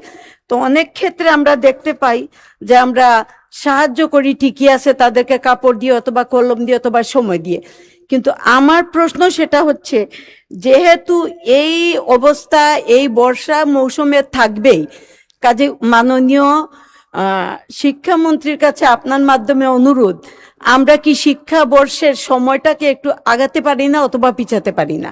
ধন্যবাদ আপনাকে।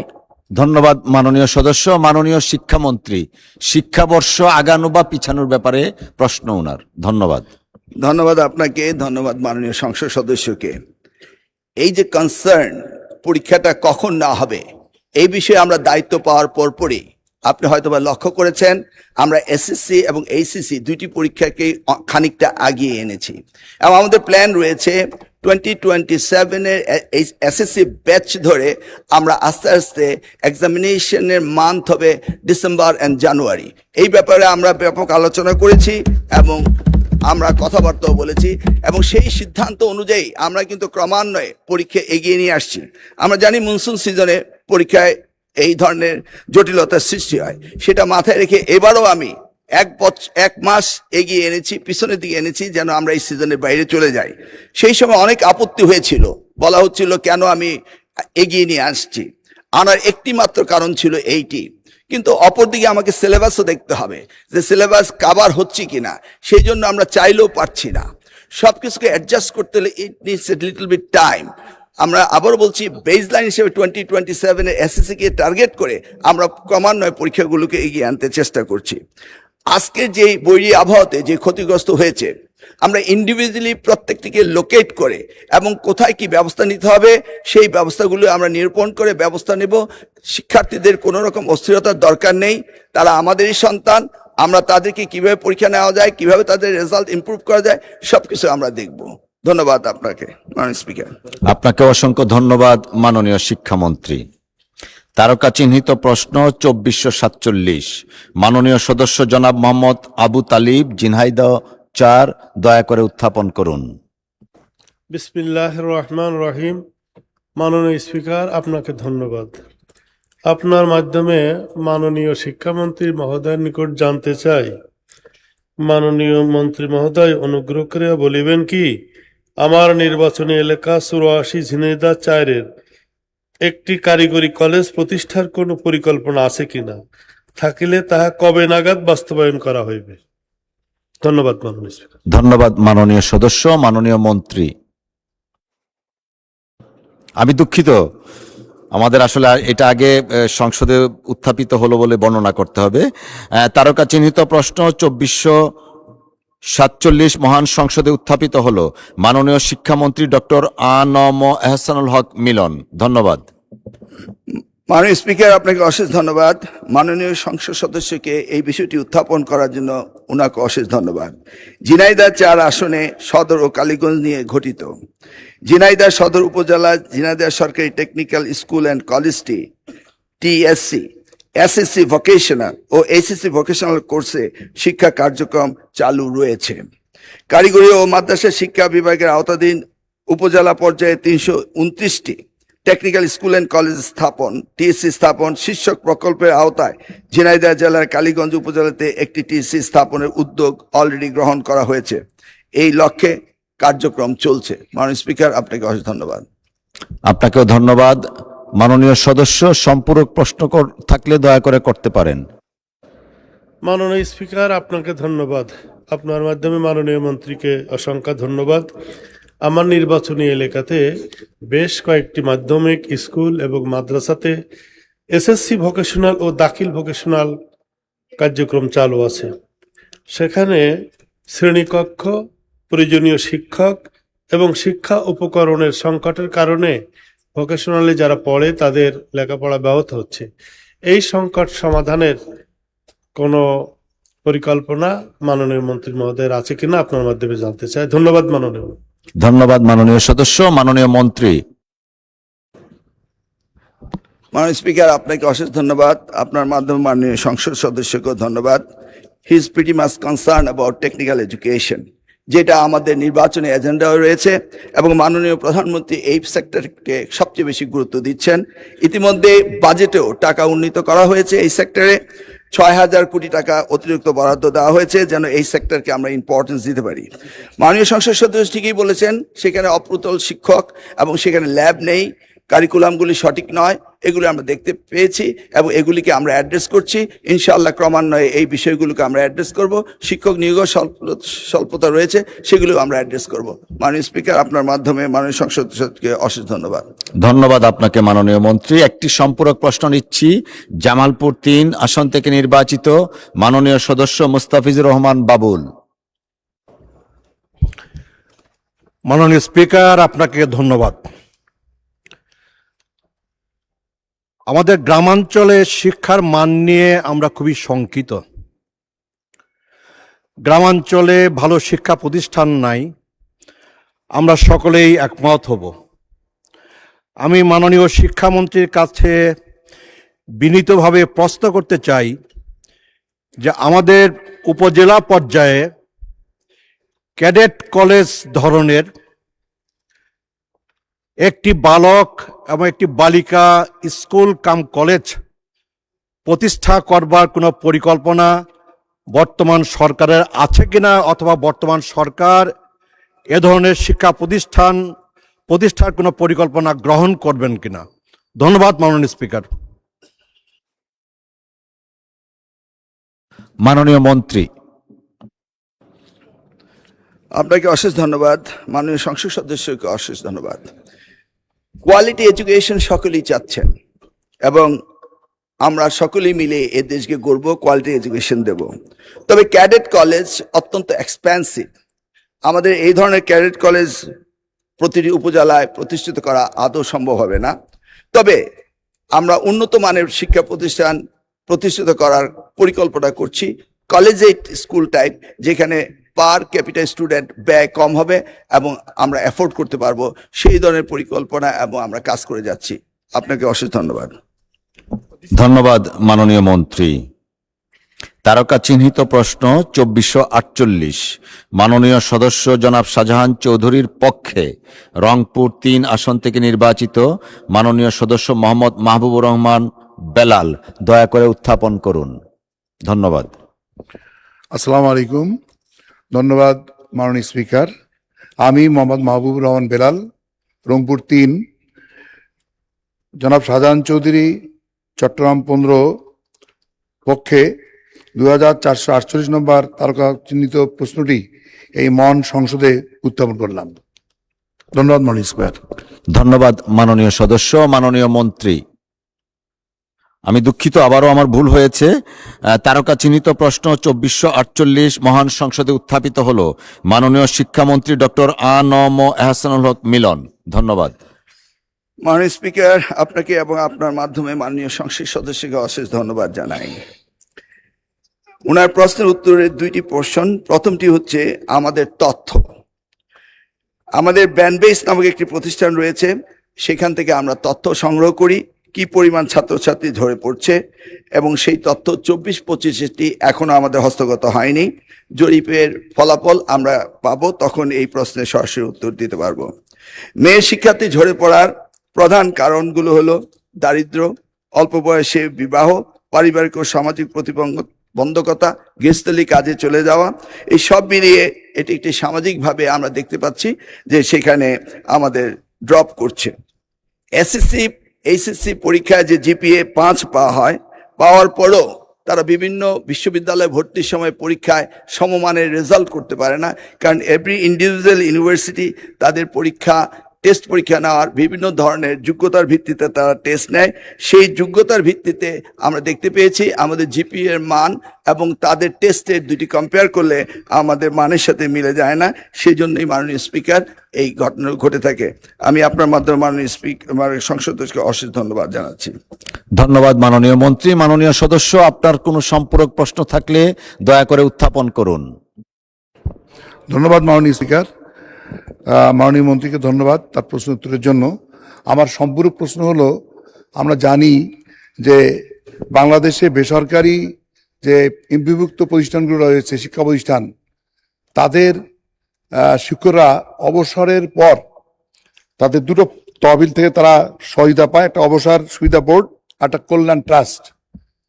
কিন্তু দুর্ভাগ্যের বিষয় হলো যে এই বেসরকারি শিক্ষকরা অবসরের পর এই দুটো কর্তৃপক্ষ থেকে, প্রতিষ্ঠান থেকে তাদের যে ফান্ড পাবে, কল্যাণ ট্রাস্ট অথবা অবসর সুবিধা বোর্ড, এটা পেতে পেতে প্রায় 3 বছর লেগে যায়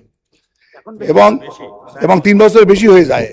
3 বছর, আমিও একজন বেসরকারি শিক্ষক হিসেবে ভুক্তভোগী। মাননীয় সদস্য দয়া করে প্রশ্ন করুন, আমরা সময়টাকে বাঁচাই। আমার প্রশ্ন বলছি, এটা খুবই আমাদের জাতির জন্য দুর্ভাগ্য যে এমনিতে তো বেসরকারি শিক্ষকরা কম বেতন পান, তারপরে অবসর পাত্তা কাজ তাদের কিছুই থাকে না সঞ্চয়। এখন এই সময় অসুখ বিসুখ হয়, খরচ চালাতে হয়, তারপরে তাদের 3-4 বছর লাগে ফান্ড পেতে, এটা অমানবিক ব্যাপার। আমার প্রশ্ন মাননীয় মন্ত্রীর কাছে যে এই সময়টাকে ফিজিক্স আমলে যা হয়েছে, এখন তো গণতান্ত্রিক আমল, আমরা একটা সুন্দর সমাজ করতে চাই, আমরা বেসরকারি শিক্ষকদের জন্য একটা মানবিক মাননীয় সদস্য প্লিজ স্টেটমেন্ট অ্যাভয়েড করেন, প্রশ্ন করেন। এই সময়টাকে কমপক্ষে 6 মাসের মধ্যে আনা যায় কি না, আমার প্রস্তাব 6 মাসের মধ্যে। মাননীয় শিক্ষামন্ত্রী। মাননীয় স্পিকার, আপনার মাধ্যমে মাননীয় সংসদ সদস্যকে ধন্যবাদ। এই সমস্যাটি উনি বলেছেন 3 বছর লেগে যায়, 3 বছর নয়। বিগত সরকার 2022 সালের পর থেকে এই অফশোর ভাতা এবং কল্যাণ ট্রাস্টের 1টি টাকাও পরিশোধ করেননি, এবং সেই ফান্ড থেকে, যেটা আমাদের দেশমাতা দেশনেত্রী বেগম খালেদা জিয়া 1991 সালে শিক্ষক কল্যাণ ট্রাস্ট অ্যান্ড অফশোর ভাতার ব্যবস্থা করেছিলেন, তিনি একটি থোক বরাদ্দ দিয়েছিলেন, সেই সাথে শিক্ষকদের নিজস্ব বরাদ্দ মিলিয়ে এই টাকাটি দেওয়া হতো। 2022 সালের পরে 1টি টাকাও দেওয়া হয়নি। প্রায় 65,000 শিক্ষক অলরেডি ওয়েটিং লিস্টে রয়েছে। আমরা এই বর্তমান সরকার মাননীয় প্রধানমন্ত্রীর কাছ থেকে আমরা একটা থোক বরাদ্দ এবং ফান্ড পেয়েছি, এবং সেটার জন্য আমাদের কার্যক্রম শুরু হয়েছে। ইতিমধ্যে আমরা 25,000 শিক্ষকের একটি তালিকাও করেছি, আমরা সবগুলি স্ক্রুটানাইজ করে এই ফান্ড দেওয়া শুরু করব। ইনশাল্লাহ এই ফান্ড পাবেন, আর তসরুপ হবে না, এই আশ্বাস মাননীয় সংসদ সদস্যকে আমরা দিতে পারি। ধন্যবাদ। ধন্যবাদ মাননীয় মন্ত্রী। আমি একটা সম্পূরক প্রশ্ন নিব, বাট সম্পূরক প্রশ্নকর্তার প্রতি বিনয়ের সাথে অনুরোধ জানাবো, দয়া করে প্রশ্ন করবেন, স্টেটমেন্ট না। পটুয়াখালী 2 আসন থেকে নির্বাচিত মাননীয় সদস্য মোহাম্মদ শফিকুল ইসলাম, প্রশ্ন করুন প্লিজ। জি, মাননীয় স্পিকার, আপনাকে ধন্যবাদ। আমাদের প্রাকৃতিক দুর্যোগ এটা বাংলাদেশের খুবই একটা স্বাভাবিক ব্যাপার। সেই প্রশ্নে এখন আমাদের শিক্ষার্থীরা গত কালকে সহ যে ক্ষতিগ্রস্ত হয়েছে, সে বিষয়ে তাদের বিশেষ মূল্যায়ন সহায়তা ব্যবস্থা এবং তাদেরকে দুর্যোগ প্রবণ এলাকায় এখনো যে বিকল্প পরীক্ষা কেন্দ্রগুলো আছে, যেগুলো এখনো পানির নিচে, সেগুলোর ব্যাপারে বিকল্প কোনো ব্যবস্থা হয়েছে কিনা। শিক্ষার্থীরা আজকে আন্দোলনে আছে, আমি এটা বলবো না, তাদের ক্ষোভ কষ্টের জায়গাটা যেটা এখন তৈরি হয়েছে, সেটা প্রশমনে শিক্ষামন্ত্রী বা বর্তমান সরকার কি কার্যকর ব্যবস্থা গ্রহণ করছে আমাদের সন্তানদের পড়াশোনার টেবিলে ফিরিয়ে দেওয়ার জন্য, সে বিষয়ে আপনার মাধ্যমে মাননীয় মন্ত্রীর কাছে জানতে চাই। ধন্যবাদ মাননীয় সদস্য। মাননীয় শিক্ষামন্ত্রী। মাননীয় স্পিকার, আপনাকে অশেষ ধন্যবাদ। মাননীয় সংসদ সদস্যকে, আমাদের সকলেই আমরা উদ্বিগ্ন এই মনসুন সিজনের পরীক্ষাকে নিয়ে। আমরা কনস্ট্যান্ট মনিটরিং এ ছিলাম, আছি, সারাদিনই আমরা এই কাজটি করে থাকি। সেখানে দেখা গিয়েছে কোনো কেন্দ্রে যদি পরীক্ষার কেন্দ্রগুলিতে পানি উঠে থাকে, তাৎক্ষণিকভাবে আমরা কেন্দ্র সরিয়ে দেই, লোকাল অ্যাডমিনিস্ট্রেশনকে এই দায়িত্ব দেওয়া হয়েছে। এ যাবৎ শুধু একটি কলেজ, কুমিল্লা সরকারি কলেজের বিষয়টি সবচেয়ে গুরুত্বপূর্ণ ছিল, যে কলেজের মাঠটা ভরে গিয়েছিল সেটা। তাছাড়া অন্যান্য জায়গায় যখনই পার্টি উঠেছে, যেটা তেমন বেশি নয়, গুটি কয়েক, এবং সাথে সাথেই কেন্দ্র পাল্টানো হয়েছে, এবং শিক্ষার্থীদের যে সুবিধা দেওয়া সেই সুবিধা দেওয়া হয়েছে। এই ব্যাপারে আমরা সবসময় উদ্বিগ্ন ছিলাম, আমরা কন্টিনিউয়াস মনিটরিং করে এই কাজগুলি করছি। যেই সেই ক্ষেত্রে আমরা মনে করি এখনো ক্ষতিগ্রস্ত হয়েছে, এই ক্ষতিগ্রস্ত তাদেরকে শুধরিয়ে দেওয়া আমাদের জন্য কোনো বিরাট কাজ নয়, কারণ আমরা অনেক জায়গায় পরীক্ষা বন্ধ করেছি, এবং আমরা আবার আমাদের কোশ্চেন সেট রয়েছে, আমরা আবার তাদের পরীক্ষা নেব। আমরা আবারও পর্যালোচনা করছি, যদি কোথাও আমাদের প্রশাসনের দুর্বলতার কারণে কোনো শিক্ষা প্রতিষ্ঠানে পানি ওঠার পর যদি পরীক্ষা না দিতে পেরে থাকে, এই জরিপটা আমাদের কাছে আসার পরে আমরা সেইভাবে প্রয়োজনে আমরা রি-এক্সামিনও নিতে পারি। আমরা চিটাগাং বোর্ডে এই ব্যবস্থাটি করেছি এবং সেই অবস্থান আমাদের রয়েছে। সেই জন্যই আবার অনুরোধ করব, শিক্ষার্থীরা যার যার পড়ার টেবিলে ফিরে যাক। আমরাই উদ্বিগ্ন তাদের চেয়ে বেশি কিভাবে তাদেরকে আমরা পরীক্ষা সঠিকভাবে নেব এবং এই দুর্যোগ মোকাবেলা করব। আমি আবারও আশ্বাস দিচ্ছি যে যেই সমস্ত পরীক্ষা কেন্দ্রে এই ধরনের ভুল ত্রুটি হয়েছে সেখানে রি-এক্সামিন নেওয়ার প্রভিশন আমাদের রয়েছে। এরা আমাদের ভবিষ্যৎ, এদেরকে আমরা কোনো অবস্থায় ডিপ্রাইভ করতে পারি না, করব না। সেটাই আমি মহান সংসদের মাধ্যমে জাতিকে জানাতে চাচ্ছি। ধন্যবাদ আপনাকে। ধন্যবাদ মাননীয় শিক্ষামন্ত্রী। তারকা চিহ্নিত প্রশ্ন 2449 মাননীয় সদস্য জনাব মোহাম্মদ সেলিম ভুইয়া, কুমিল্লা 2, দয়া করে উত্থাপন করুন। ধন্যবাদ। ধন্যবাদ মাননীয় স্পিকার। মাননীয় শিক্ষামন্ত্রী মহোদয় অনুকরিয়া বলিবেন কি, বর্তমান সরকার কারিগরি শিক্ষার উপর অনেক গুরুত্ব দিয়েছেন, কিন্তু কারিগরি শিক্ষা প্রতিষ্ঠানে অবকাঠামো ও যন্ত্রপাতির সমস্যা, ল্যাব ওয়ার্কশপ পুরাতন, মেশিনপত্র পুরাতন, তাছাড়া শিক্ষক ও ট্রেনিং সমস্যা, শিক্ষক সংকট, ইন্ডাস্ট্রি এক্সপোজার নাই। এসব সমস্যা সমাধানের কোনো পরিকল্পনা আছে কিনা, থাকিলে তাহা কি? ধন্যবাদ মাননীয় সদস্য। তারকা চিহ্নিত প্রশ্ন 2449 মহান সংসদে উত্থাপিত হলো। মাননীয় শিক্ষামন্ত্রী ডক্টর আ.ন.ম এহসানুল হক মিলন, দয়া করে আপনি উত্তর দিন। মাননীয় স্পিকার, আপনার মাধ্যমে আপনাকে অশেষ ধন্যবাদ। মাননীয় সংসদ সদস্যকে, কারিগরি ও মাদ্রাসা শিক্ষা বিভাগের আওতাধীন টেকনিক্যাল স্কুল অ্যান্ড কলেজ রাজস্ব খাতে শিক্ষকের সৃষ্ট পদ ৭,৮০৯টি, কিন্তু কর্মরত রয়েছে লেস দেন হাফ, ৩৩৫১টি। পলিটেকনিক ইনস্টিটিউটের রাজস্ব খাতে শিক্ষকের সৃষ্ট পদ ৭,৪০৭টি, কর্মরত রয়েছেন ৩৭৪৩টি, এবং ইঞ্জিনিয়ারিং কলেজ রাষ্ট্র খাতে শিক্ষকের সৃষ্ট পদ ১৪২টি, কর্মরত রয়েছে ৬৭টি। মোট কর্মরত ৭,০৬১ জন। শিক্ষকের ঘাটতি পূরণের লক্ষ্যে ৪৪তম ও ৫০তম বিসিএস পর্যন্ত কারিগরি শিক্ষা অধিদপ্তরের আওতায় কর্মচারী সহ মোট ১৫৫২টি পদের নিয়োগ কার্যক্রম চলমান আছে। ২২০৪টি পদে শিক্ষক নিয়োগের জন্য পিএসসিতে রিকুইজিশন প্রেরণ করা হয়েছে। মাননীয় মন্ত্রী, উত্তরটা অনেক বড়, পঠিত বলে আমরা গণ্য করলাম সময় বাঁচানোর জন্য। ধন্যবাদ আপনাকে। মাননীয় সদস্য, আপনার যদি কোনো সম্পূরক প্রশ্ন থাকে করতে পারেন। আরেকদিন আপনি আফসোস করেছিলেন মাননীয় সংসদ নেতার সামনে কথা বলতে পারেননি, আজকে সেই সুযোগটা আসছে। ধন্যবাদ আপনাকে। কিন্তু প্রশ্নটা মানে ভিন্ন। ওই দিনের যেই প্রশ্নটা ছিল সেটা মাননীয় প্রধানমন্ত্রীর সাথে সামনে বলতে পারলে আমার সুবিধা হতো, আর আজকের বিষয়টি সম্পূর্ণ ভিন্ন প্রেক্ষাপটে। যদিও আমি কারিগরি শিক্ষার বিষয়ে আমাদের মাননীয় প্রধানমন্ত্রী বিভিন্ন সভা সমাবেশে এবং শিক্ষার বিষয়ে যতগুলি অনুষ্ঠান হয় সেখানে উনি খুবই গুরুত্বের সহকারে বিষয়টি উল্লেখ করেন, কিন্তু বাস্তবে কারিগরি শিক্ষার যে একটি আপনার উইংস আছে শিক্ষা মন্ত্রণালয়ে, সেটার উপর আসলে কোনো গুরুত্ব দেওয়া হয় না।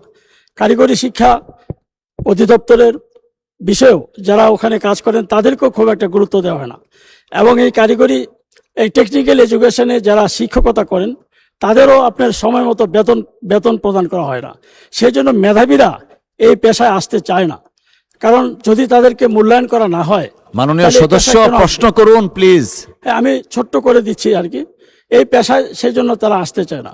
সেই জন্য আমি মনে করি শুধু আমরা যা বলি তা বাস্তবে যাতে আমরা প্রয়োগ করতে পারি, সেই জন্য কারিগরি শিক্ষার সাথে সংশ্লিষ্ট সকলকে এখানে মূল্যায়ন করা দরকার, এবং এই মন্ত্রণালয়টাকে, এই বিশেষ করে এটার যে সচিব, তাকে একটা গুরুত্ব দিয়ে তাদেরকে ভালোভাবে কাজ করার সুযোগ দেওয়া, সেই বিষয়টি আমি উত্থাপন করছি এখানে। সকলকে ধন্যবাদ। মাননীয় মন্ত্রী, এটা প্রশ্ন কিনা বুঝতে পারি নাই আমি। আপনি যদি মনে করেন জবাব দিতে পারেন, না হলে উনি আপনাকে অনুরোধ করছেন, সে অনুরোধটার ব্যাপারে কথা বলতে পারেন ইফ ইউ ওয়ান্ট টু। মাননীয় স্পিকার, আপনাকে অশেষ ধন্যবাদ। মাননীয় সংসদ সদস্যকে অশেষ ধন্যবাদ।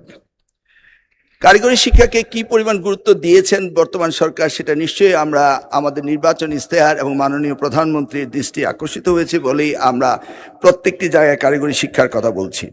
এমনকি কারিগরি শিক্ষার মান উন্নয়নের জন্য এবং কারিগরি শিক্ষায় যেন সকলে সম্পৃক্ত হয়, এদেশের জন্য কর্মসক্ষম জাতি তৈরি করা হয়, সেই জন্য কারিগরি শিক্ষাকে সম্পৃক্ত করার জন্য ক্লাস 6 থেকে কারিগরি শিক্ষাকে আমরা ইন্ট্রোডিউস করতে চাচ্ছি।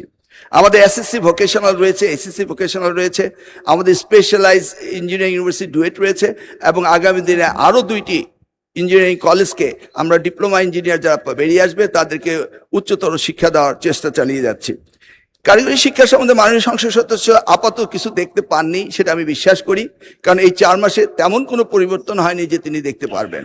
আমরা বলেছি যে আমরা পিএসসিতে ডিমান্ড প্লেস করেছি আমাদের শিক্ষক স্বল্পতা, এবং আমরা ক্লাসরুমগুলোকে ল্যাবগুলোকে নতুনভাবে কিভাবে সাজানো যায় সেই কাজে ব্যাপক আমরা কাজ চালিয়ে যাচ্ছি। ইনশাল্লাহ উনি কিছুদিনের মধ্যেই ওনার দৃষ্টিতে সবকিছু আসবে। ধন্যবাদ আপনাকে। আপনাকে ধন্যবাদ মাননীয় মন্ত্রী। একটি সম্পূরক প্রশ্ন নিচ্ছি। কুড়িগ্রাম 2 আসন থেকে নির্বাচিত মাননীয় সদস্য জনাব আতিকুর রহমান মুজাহিদ, ধন্যবাদ আপনাকে।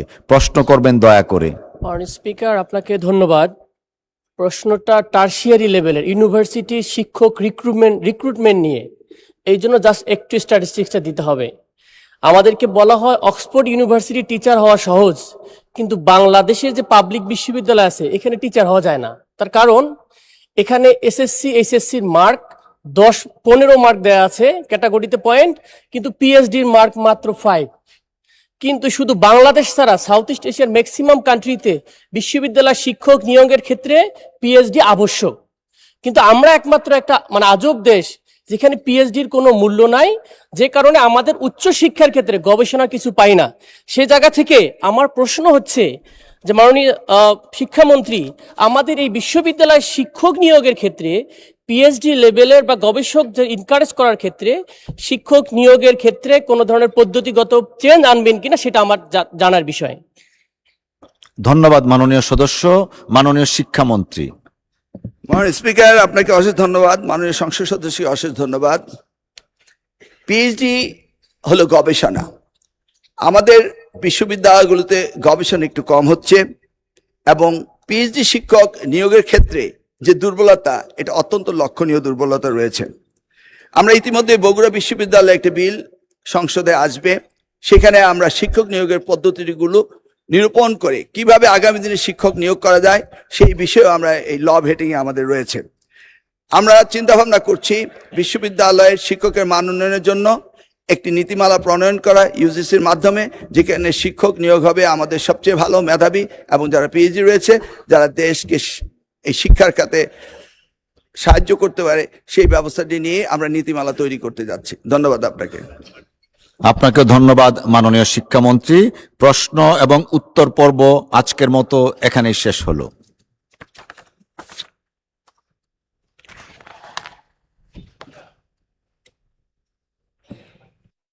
Chief whip. মাননীয় স্পিকার, এই মিস্টার সরোয়ার আলমগীর, চিটাগং 2, উনি এই প্রথমবারের মতো সংসদে এসেছেন আজ 4 মাস পরে। অনেক যুদ্ধ তরাই উত্তরে পেরিয়ে এখানে এসেছেন, এই জন্য আমরা ধন্যবাদ দেই, এই সংসদে তাকে ধন্যবাদ দেই। তিনি তার একটু বক্তব্য রাখতে চান, আপনি যদি একটু সুযোগ দেন তাকে। Congratulations newly elected MP. আপনি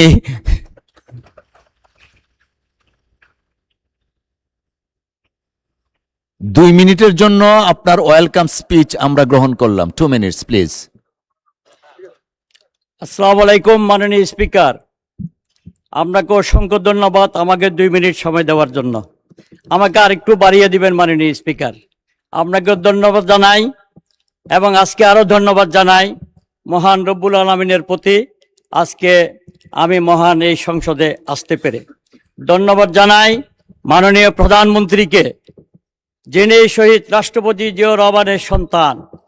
আমরা চট্টগ্রামের লোকজন বলে সূর্য সেনের চট্টগ্রাম, প্রীতিলতার চট্টগ্রাম, মনিরুজ্জামান ইসলামাবাদীর চট্টগ্রাম।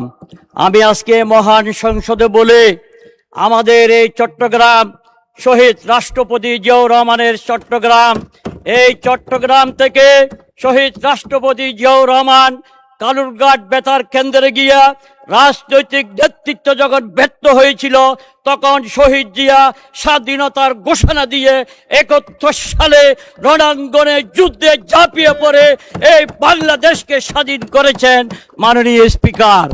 আরো বলি মাননীয় স্পিকার, চট্টগ্রাম 2 নির্বাচনী এলাকা ফটিকছড়ি শহীদ রাষ্ট্রপতি জিয়াউর রহমানের নির্বাচনী এলাকার মতোই ধরতে গেলে এই ফটিকছড়ি এলাকা দিয়ে রামগড় হয়ে হিন্দুস্তানে সে বারবার গিয়েছিল 71 সালে, এসে বাংলাদেশে এসে বাংলাদেশের মুক্তিযুদ্ধকে ট্রেনিং দিয়ে এই যুদ্ধে 71 সালে এই দেশ স্বাধীন করেছিল মাননীয় স্পিকার। সেই জন্য তারই সন্তান তারেক রহমান আজকের সংসদের প্রধানমন্ত্রী।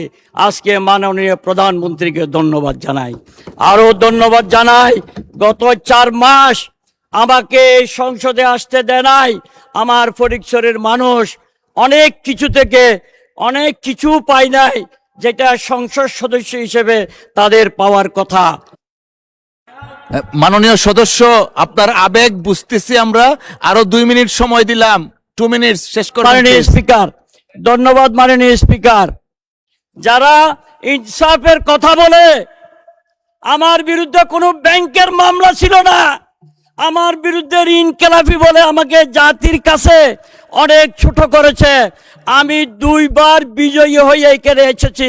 ফটিকছড়ির মানুষ আমাকে ভোট দিয়ে আমার প্রধানমন্ত্রী তারেক রহমানকে উপহার দিয়েছে আমাকে ফটিকছড়ি কাজ করার জন্য। এবং যারা ইনসাফের কথা বলে, মিথ্যা বলে, সুপ্রিম কোর্টে হাইকোর্টে প্রতিটি দরজায় দরজায় আমাকে কোর্টে 3 তারিখ পর্যন্ত ফেব্রুয়ারির আমাকে কোর্টে রেখেছিল। 6 দিন ভোট করেছে, তাদের প্রার্থী আমার কাছ থেকে অর্ধেকেরও কম ভোট পেয়েছে মাননীয় স্পিকার। এত ভোট পাওয়ার পরও আপনারাই বলে, জাতীয় সংসদেই বলে জনগণের ক্ষমতার উৎস। তো আমাকে জনগণ ভোট দিয়ে সংসদে পাঠাইলো, আবার হাইকোর্ট থেকে আমাকে জিতে আসতে হলো মাননীয় স্পিকার। আপনাকে ধন্যবাদ জানাই। আমি বক্তব্য বাড়াবো না, আমি শুধু বলবো আমার ফটিকছড়ির দিকে নজর দেওয়ার জন্য। আমার ফটিকছড়ি অনেক অবহেলিত, এই প্রথম একজন প্রত্যক্ষ ভোটে নির্বাচিত হয়ে সংসদে জামাল উদ্দিন সাহেবের পর আমি এই সংসদে এসেছি। সালাউদ্দিন কাদের সাহেব মাত্র 3 মাস সংসদ সদস্য ছিল, সেই তথাকথিত চেতনার বিকৃতকারীরা তাকে হত্যা করেছে। এখন ইনসাফ বিক্রিকারীরা ফটিকছড়ির মানুষকে তারা অনেক সুযোগ সুবিধা থেকে বঞ্চিত করতে চাচ্ছে মাননীয় স্পিকার। আজকে মহান সংসদের মাধ্যমে আমি সকলকে ধন্যবাদ জানাই, কৃতজ্ঞতা প্রকাশ করি। ফটিকছড়ির মানুষকে ধন্যবাদ জানাই, তারা আমাকে ভোট দিয়ে এই মহান সংসদে পাঠানোর জন্য। সকলকে ধন্যবাদ মাননীয় স্পিকার। আপনাকে অসংখ্য ধন্যবাদ মাননীয় সদস্য।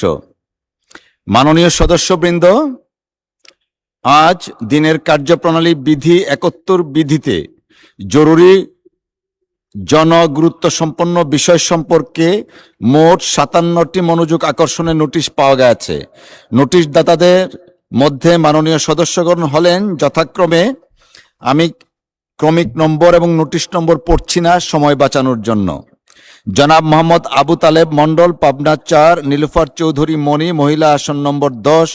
জনাব আলী আজম মোহাম্মদ আবু বকর, ঝিনাইদহ 2, মোহাম্মদ আজিজুর রহমান যশোর 1, মোহাম্মদ আবুল হাসান সিলেট 5, মোহাম্মদ আব্দুল মালিক সিলেট 3, সরওয়ার জামাল নিজাম চট্টগ্রাম 13, মোহাম্মদ আব্দুল খালেক সাতক্ষীরা 2, মোহাম্মদ আব্দুল আজিজ নাটোর 4, এ এম মাহবুব উদ্দিন নোয়াখালী 1, সরওয়ার আলমগীর চট্টগ্রাম 2, মুসাম্মদ শাম্মী আক্তার মহিলা আসন নম্বর 22, কাজী রফিকুল ইসলাম বগুড়া 1, মোহাম্মদ ফজলুর রহমান সাইদ জয়পুরহাট 1, জনাব মোহাম্মদ মাসুদ পারভেজ চুয়াডাঙ্গা 1, সুলতানা আহমেদ মহিলা আসন নম্বর 17, জনাব মোহাম্মদ আব্দুস সত্তার নীলফামারী 1, মানসুরা আক্তার মহিলা আসন নম্বর 26, জনাব মোহাম্মদ খালেদ হোসেন মাহবুব ব্রাহ্মণবাড়িয়া 3, জনাব মোহাম্মদ শফিকুল ইসলাম পটুয়াখালী 2, শওকত আরা আক্তার মহিলা আসন নম্বর 33, মুসাম্মদ ফরিদা ইয়াসমিন মহিলা আসন নম্বর 6, মোহাম্মদ এনামুল হক চট্টগ্রাম 12, শামসুর রহমান শিমুল বিশ্বাস পাবনা 5, মোহাম্মদ আক্তারুজ্জামান ময়মনসিংহ 10, শেখ মুজিবুর রহমান ইকবাল কিশোরগঞ্জ 5, মোহাম্মদ নুরুল ইসলাম চাঁপাইনবাবগঞ্জ 3, মোহাম্মদ রুহুল আমিন চুয়াডাঙ্গা 2, ফখরুদ্দিন আহমেদ ময়মনসিংহ 11, মোহাম্মদ আব্দুল গফুর কুষ্টিয়া 2, সাবিকুন নাহার মহিলা আসন নম্বর 39, মুসাম্মদ নাজমুন নাহার মহিলা আসন নম্বর 40, হাফেজ মোহাম্মদ রবিউল বাশার সাতক্ষীরা 3, মোহাম্মদ শাহাদাত হোসেন লক্ষ্মীপুর 1, মোহাম্মদ কামরুল হাসান ময়মনসিংহ 6, নুরুন্নিসা সিদ্দিকা মহিলা আসন নম্বর 37, ABM মুশারফ হোসেন পটুয়াখালী 4, মুসাম্মদ নুসরাত তাবাসসুম জ্যোতি মহিলা আসন নম্বর 50, জনাব মোহাম্মদ এনামুল হক নওগাঁ 2, অধ্যাপক নজরুল ইসলাম রাজশাহী 5, মোহাম্মদ ফরিদুল কবির তালুকদার জামালপুর 4, মোহাম্মদ মতিয়ার রহমান ঝিনাইদহ 3, শেখ জাহাঙ্গীর হোসেন হেলাল খুলনা 2, রেহানা আক্তার রানু মহিলা আসন নম্বর 4, তাসমিয়া প্রধান মহিলা আসন নম্বর 47, মোহাম্মদ আব্দুল হান্নান চাঁদপুর 4, মোহাম্মদ আব্দুস সালাম ঠাকুরগাঁ 2, মোহাম্মদ কামাল হোসেন ঢাকা 5, SA জিন্না কবির মানিকগঞ্জ 1, মাহবুবা হাকিম মহিলা আসন নম্বর 48, GM নজরুল ইসলাম সাতক্ষীরা 4, মোহাম্মদ নুরুল ইসলাম ভোলা 4, হেলেন জেরিন খান মহিলা আসন নম্বর 9, মোহাম্মদ সেলিমুজ্জামান মোল্লা গোপালগঞ্জ 1, আরিফা সুলতানা মহিলা আসন নম্বর 30, আবু কাউসার মোহাম্মদ নজরুল ইসলাম গাইবান্ধা 3, মোহাম্মদ রায়হান সিরাজি রংপুর 1। মাননীয় সদস্যবৃন্দ, আজ আমি কোনো নোটিশ গ্রহণ করছি না, তবে বিধি ও রেওয়াজ অনুযায়ী নোটিশদাতা সদস্যগণের মধ্য হতে প্রত্যেককেই নিজ নিজ নোটিশের বিষয়বস্তু সম্পর্কে 2 মিনিট বক্তব্য রাখার আহ্বান জানাবো। তবে 30 মিনিটের মধ্যে যতজন সদস্যের বক্তব্য রাখা সম্ভব ততজন সদস্যই কেবলমাত্র বক্তব্য রাখবেন। মাননীয় সদস্যবৃন্দ, বিধি অনুযায়ী আজকের বৈঠকের জন্য প্রযোজ্য নোটিশটি শুধু পড়বেন, অন্য বৈঠকের জন্য প্রযোজ্য নোটিশ দয়া করে পড়বেন না। প্রথমেই পাবনা 4 আসন থেকে নির্বাচিত মাননীয় সদস্য জনাব মোহাম্মদ আবু তালেব মণ্ডল, সময় 2 মিনিট। ধন্যবাদ। আসসালামু আলাইকুম রহমতুল্লাহ। মাননীয় স্পিকার, আমার প্রশ্ন হচ্ছে মাদকের বিস্তার রোধ। আমার নির্বাচনী এলাকা 71 পাবনা 4 ঈশ্বরদী আটঘরিয়া উপজেলার সাম্প্রতিক সময়ে মাদক দ্রব্যের উদ্বেগজনক হারে বৃদ্ধি পেয়েছে। বিশেষ করে ইয়াবা, গাঁজা, ফেন্সিডিল সহ বিভিন্ন মাদকের সহজলভ্যতার কারণে তরুণ সমাজ ও শিক্ষার্থীদের একটি অংশ মাদকাসক্ত হয়ে পড়েছে। এই স্থলে চুরি, ছিনতাই, কিশোর গ্যাং, পারিবারিক অশান্তি এবং বিভিন্ন সামাজিক অপরাধ বৃদ্ধি পাচ্ছে, যা জননিরাপত্তা ও সামাজিক স্থিতিশীলতার জন্য গুরুতর হুমকি সৃষ্টি করছে। এমত অবস্থায় মাননীয় স্বরাষ্ট্রমন্ত্রীর নিকট জানতে চাই, মাদক ব্যবসায়ী ও মাদক সরবরাহকারী চক্রের বিরুদ্ধে কঠোর আইনগত ব্যবস্থা গ্রহণে সরকার কী পদক্ষেপ গ্রহণ করছে। জনস্বার্থে বিষয়টি অত্যন্ত গুরুত্বপূর্ণ হওয়ায় মাননীয় স্বরাষ্ট্রমন্ত্রী মহোদয় এ বিষয়ে প্রয়োজনীয় কার্যকর ব্যবস্থা গ্রহণের জন্য অনুরোধ জানাচ্ছি। ধন্যবাদ। ধন্যবাদ মাননীয় সদস্য। ঝিনাইদহ 2 আসন থেকে নির্বাচিত মাননীয় সদস্য জনাব আলী আজম মোহাম্মদ আবু বকর, সময় 2 মিনিট। ধন্যবাদ। ধন্যবাদ মাননীয় স্পিকার।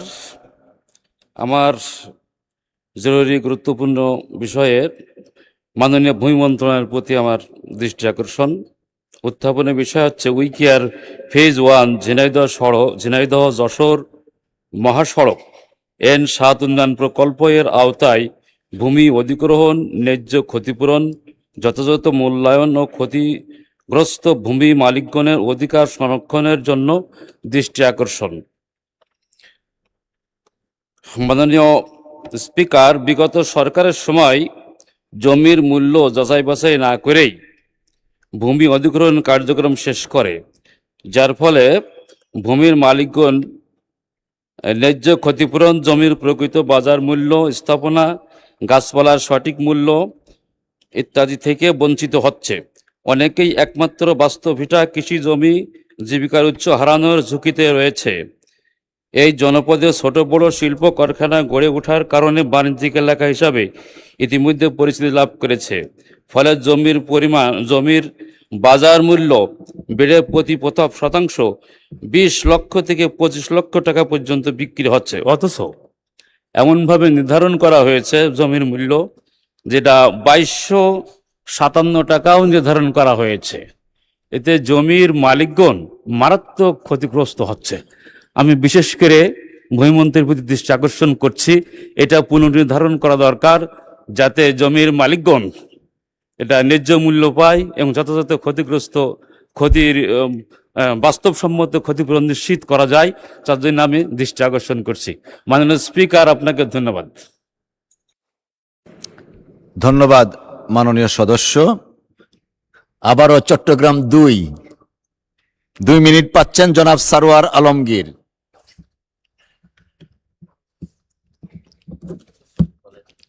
আসসালামু আলাইকুম। মাননীয় স্পিকার, আপনাকে ধন্যবাদ আমাকে আবার আপনি সুযোগ দেওয়ার জন্য।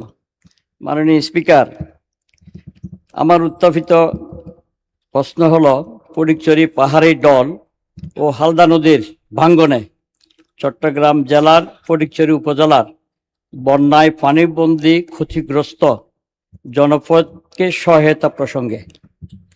মাননীয় স্পিকার, টানা ভারী বৃষ্টি ও পাহাড়ি ডল প্রবল স্রোতে হালদা নদী ও ধুরুং খালের বাঁধ ভেঙে পানি উপচে ফটিকছড়ি উপজেলার নিম্নাঞ্চল প্লাবিত হয়ে দৌলতপুর, সুন্দরপুর, সমিতিরহাট, নানুপুর, নাজিরহাট সহ বেশ কিছু এলাকায় বেড়িবাঁধে ফাতল ও বাঙ্গন দেওয়ায় হাজার হাজার মানুষ পানিবন্দী হয়ে চরম দুর্ভোগ পড়েছে। হালদা নদীর পাশাপাশি দুরুং, লেলাং, কুসুমছড়ি, বারোমাসিয়া ও সত্যকালের পানি বিপদসীমার অনেক উপর দিয়ে প্রবাহিত হওয়ায় বিস্তীর্ণ নিম্নাঞ্চল মানুষের বসতি, ঘরবাড়ি পানির নিচে তলিয়ে গিয়েছে। মাননীয় স্পিকার, ফটিকছড়িতে 18টি চা বাগান আছে, 4টি রাবার বাগান আছে। আমার অনেক সংসদ সদস্য ভাইয়েরা সিলেটের আছেন, সিলেটের চাইতে কোনো অংশ কম নাই ফটিকছড়িতে চা বাগান। এই চা শ্রমিকেরাও পানিবন্দির মধ্যে আছেন। মাননীয় স্পিকার, আজকে কৃষকেরা, মৎস্য চাষী অনেক ক্ষতি হয়েছে, রাস্তাঘাট অনেক ভেঙে গিয়েছে পানির স্রোতে। এমত অবস্থায় আমার নির্বাচনী এলাকা চট্টগ্রাম জেলার ফটিকছড়ি উপজেলায় সম্প্রতি প্রাকৃতিক দুর্যোগ বন্যায় ক্ষতিগ্রস্ত মানুষের আর্থিক ও মানসিক ক্ষতি কাটিয়ে ওঠার লক্ষ্যে দ্রুত পুনর্বাসনের প্রয়োজনীয় পদক্ষেপ গ্রহণের জন্য আমি ধন্যবাদ মাননীয় সদস্য। মহিলা আসন নম্বর 22 মুসাম্মদ শাম্মী আক্তার, 2 মিনিট সময়। মাননীয় স্পিকার, আপনাকে ধন্যবাদ। কার্যপ্রণালী বৃদ্ধির 71 বিধিতে আমার উত্থাপনীয় বিষয় হবিগঞ্জ জেলার চুনারঘাট ও মাধবপুর উপজেলা স্বাস্থ্য কমপ্লেক্সের বেহাল দশা প্রসঙ্গে। মাননীয় স্পিকার, হবিগঞ্জ জেলার মাধবপুর ও চুনারঘাট উপজেলা দুটি জনবহুল এলাকা।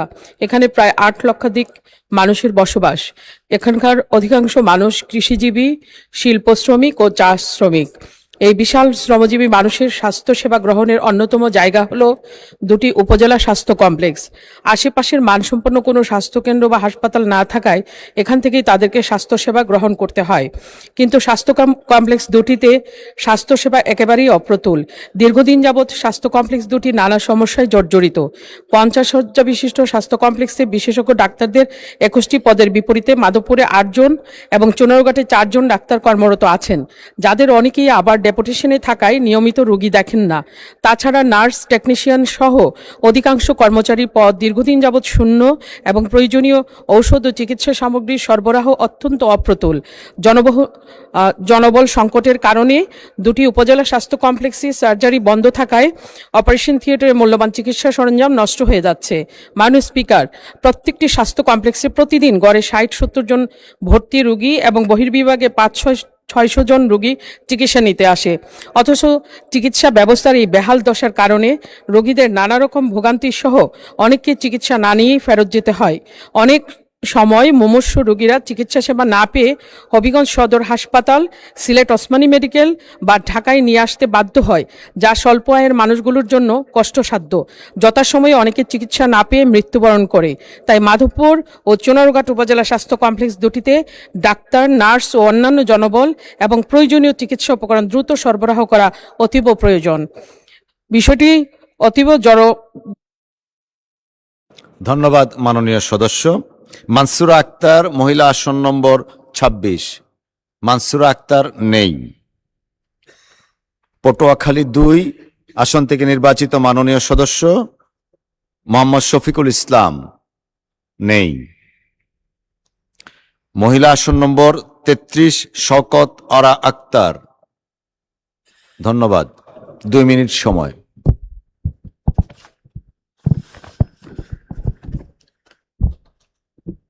বিসমিল্লাহির রহমানির রহিম। মাননীয় স্পিকার, আপনাকে ধন্যবাদ। মাননীয় স্পিকার, ৭১ বিধিতে আমার উত্থাপনীয় বিষয় সারা দেশে অবৈধভাবে দখল হয়ে যাওয়া খাল দখলমুক্ত করে পুনঃখনন করা প্রসঙ্গে। মাননীয় স্পিকার, বাংলাদেশের ক্ষণজন্মা পুরুষ, বহুদলীয় গণতন্ত্রের প্রবক্তা শহীদ রাষ্ট্রপতি জিয়াউর রহমান ১৯৭৬ সালে ১ নভেম্বর প্রথম স্বেচ্ছাশ্রমের ভিত্তিতে খাল খনন কর্মসূচি উদ্বোধন করেছিলেন। যেই মানুষটি দেশ স্বাধীন করার জন্য শুধু নেতৃত্বই দেননি, যুদ্ধের মাঠে হাতে অস্ত্র নিয়ে সশরীরে যুদ্ধ করেছিলেন। সেই মানুষটি যখন দেশের রাষ্ট্রপতি, তখন দেশ গড়ার জন্য নিজ হাতে কোদাল নিয়ে খাল খনন কর্মসূচি করেছেন। এখানেই বাংলাদেশের প্রকৃত ইতিহাস উন্নয়নের। মাননীয় স্পিকার, তিনি বিশ্বাস করতেন এই কর্মসূচির মাধ্যমে কৃষির উৎপাদন বৃদ্ধি, সেচ ব্যবস্থার উন্নয়ন ও জলবদ্ধতা দূরীকরণের মাধ্যমে বাংলাদেশ একটি আত্মনির্ভরশীল দেশে পরিণত করা সম্ভব। মাননীয় স্পিকার, বাংলাদেশে কি পরিমাণ খাল, ছোট নদী ও জলাশয় আছে তার কোনো সঠিক পরিসংখ্যান নেই। তবে যে পরিমাণ খাল ছিল তার ৬০ থেকে ৭০% বেদখল হয়ে গেছে। অনেক জায়গায় ছোট থেকে বড় বড় স্থাপনা তৈরি হয়েছে। ফ্যাসিস্ট আওয়ামী লীগের সরকার, বিশেষ করে গত ১৬ বছর শহীদ রাষ্ট্রপতি জিয়াউর রহমানের স্বপ্নকে চুরমার করার জন্য খালগুলোকে দখল করে তারা তাদের নৌকার ধন্যবাদ মাননীয় সদস্য। মহিলা আসন নম্বর ৪০ মুসাম্মদ নাজমুন নাহার। সময় ২ মিনিট। ধন্যবাদ। মাননীয় স্পিকার, ধন্যবাদ। আমি কার্যপ্রণালী বিধির ৭১ বিধি অনুযায়ী তুরাগ নদীর বর্তমান অবস্থা, নদী দূষণ, অবৈধ দখল, নাব্যতা সংকট এবং নদী সংরক্ষণে সরকারের গৃহীত পদক্ষেপ প্রসঙ্গে বলছি যে শিল্প বর্জ্য সহ বিভিন্ন কারণে তুরাগ নদীর দূষণের মাত্রা উদ্বেগজনক পর্যায়ে পৌঁছেছে। পানি দুর্গন্ধযুক্ত ও বিবর্ণ এবং দ্রবীভূত অক্সিজেন মাত্রা আশঙ্কাজনক হারে কমে যাওয়ায় জলজ পরিবেশ ধ্বংস হচ্ছে। নদীর অবৈধ দখল, ভরাট এবং সংকোচনের ফলে স্বাভাবিক প্রবাহ ও নাব্যতা হ্রাস পাচ্ছে।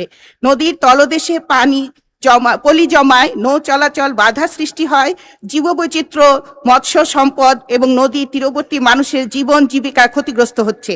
তুরাগ নদীর এই ভয়াবহ পরিস্থিতির মোকাবেলায় বাংলাদেশ সুপ্রিম কোর্ট তুরাগ সহ দেশের সব নদীকে জীবন সত্তা ও আইনি ব্যক্তি হিসেবে ঘোষণা করেছে। জাতীয় নদী রক্ষা কমিশন এর আইনি অভিভাবক হিসেবে কাজ করার কথা থাকলেও কার্যকর পদক্ষেপের অভাবে এর বাস্তবায়ন দৃশ্যমান নয়। নদী সংরক্ষণে সংশ্লিষ্ট সংস্থাগুলোর কার্যক্রম, সমন্বয় এবং ভবিষ্যৎ কর্মপরিকল্পনা সম্পর্কে জাতীয় সংসদে বিস্তারিত আলোচনা প্রয়োজন। অতএব বিষয়টি গুরুত্ব বিধায় স্বল্পকালীন আলোচনার অনুমতি প্রদানের জন্য বিনীত অনুরোধ করছি। ধন্যবাদ। ধন্যবাদ মাননীয় সদস্য। সাতক্ষীরা ৩ আসন থেকে নির্বাচিত মাননীয় সদস্য হাফেজ মোহাম্মদ রবিউল বাশার। হাফেজ মোহাম্মদ রবিউল বাশার, সাতক্ষীরা ৩, অনুপস্থিত। মহিলা আসন, আমি দুঃখিত, আছেন আপনি? Thank you. সময় ২ মিনিট। আসসালামু আলাইকুম ওয়া রাহমাতুল্লাহি ওয়া বারাকাতুহু। মাননীয় স্পিকার, আপনাকে ধন্যবাদ। এবং আমি আমার সংসদীয় আসন 107 সাতক্ষীরা 3 আশাশুনি কালীগঞ্জের প্রিয় ভাই বোনদের প্রতি আমার আন্তরিক সালাম এবং শুভেচ্ছা সকলকে জানাচ্ছি। আমার উত্থাপনীয় বিষয় হলো সরকারি খাস জমি ও জন্মহল ব্যবস্থাপনায় অনিয়ম, অবৈধ দখল, প্রকৃত ভূমিহীন কৃষক ও নিবন্ধিত জেলেদের অধিকার নিশ্চিতকরণ এবং ডিজিটাল ভূমি ব্যবস্থাপনা প্রতিষ্ঠা প্রসঙ্গে। মাননীয় স্পিকার, আমি ভূমি মন্ত্রণালয় মাননীয়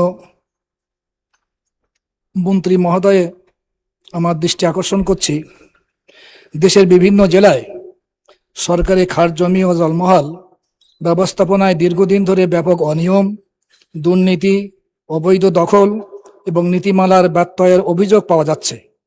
এর ফলে প্রকৃত ভূমিহীন কৃষক, মুক্তিযোদ্ধা পরিবার, দরিদ্র জনগোষ্ঠী এবং নিবন্ধিত জেলেরা সরকারি সম্পদের ন্যায্য সুবিধা থেকে বঞ্চিত হচ্ছেন। অনেক ক্ষেত্রে প্রভাবশালী ব্যক্তি ও অসাধু চক্র ভুয়া কাগজপত্র, রাজনৈতিক প্রভাব কিংবা প্রশাসনিক দুর্বলতার সুযোগ নিয়ে সরকারি জমি ও জলমহল ভোগ দখল করছে।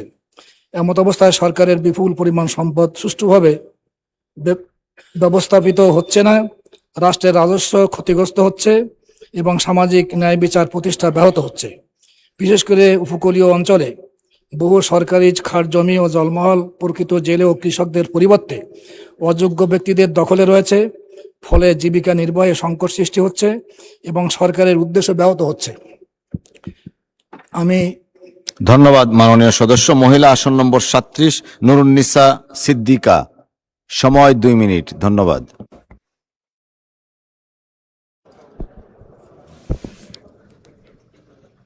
আসসালামু আলাইকুম।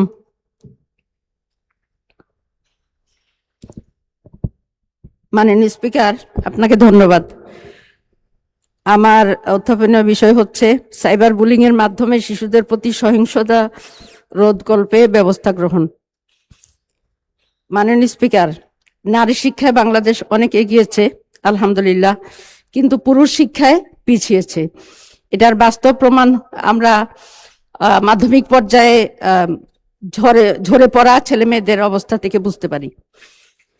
এর ফলে কি হচ্ছে, অশিক্ষিত বা কম শিক্ষিত জনগোষ্ঠী নারীদের যথার্থ মূল্যায়ন করছে না। সম্প্রতি নারীর প্রতি সহিংসতা ব্যাপক হারে বৃদ্ধি পেয়েছে, যা অত্যন্ত উদ্বেগজনক। বিশেষ করে মেয়ে শিশুদের প্রতি সহিংসতা, এদের বিকৃত যৌনাচারের শিকার হয়ে অনেক শিশু ইতিমধ্যে কবরে প্রবেশ করেছে। এর কারণ অনুসন্ধান করে দেখা যায়, কিছু অনলাইন গ্রুপ যৌন সহিংসতা ছড়াচ্ছে। তারা শিশুদের নিয়ে বেশ কিছু অনলাইন গ্রুপ করে যৌনতা ছড়াচ্ছে। ফেসবুক, ইনস্টাগ্রাম, টেলিগ্রাম সবকিছুতে এসব গ্রুপ আছে। এর সঙ্গে যুক্ত কমেন্ট বক্সে মেয়ে শিশুদের সঙ্গে যৌনাচার সম্পর্কে আগ্রহ সৃষ্টি করা হয়। মানুষ রূপিয়ে এসব পশুদের হাত থেকে আমাদের জাতিকে অবশ্যই বাঁচাতে হবে। মাননীয় স্পিকার, এ ধরনের আইডির ব্যাপারে আমাদের তথ্য সম্প্রচার বিভাগ অবহিত নয়, এটা বলা যায় না। এই সকল গ্রুপকে চিহ্নিত করে যথাযথ কর্তৃপক্ষের মাধ্যমে ব্যবস্থা গ্রহণ করা জরুরি। এদেরকে শাস্তি এবং সংশোধনের আওতায় না আনলে সমস্ত জাতি চরম বিপর্যয়ের মুখোমুখি হবে।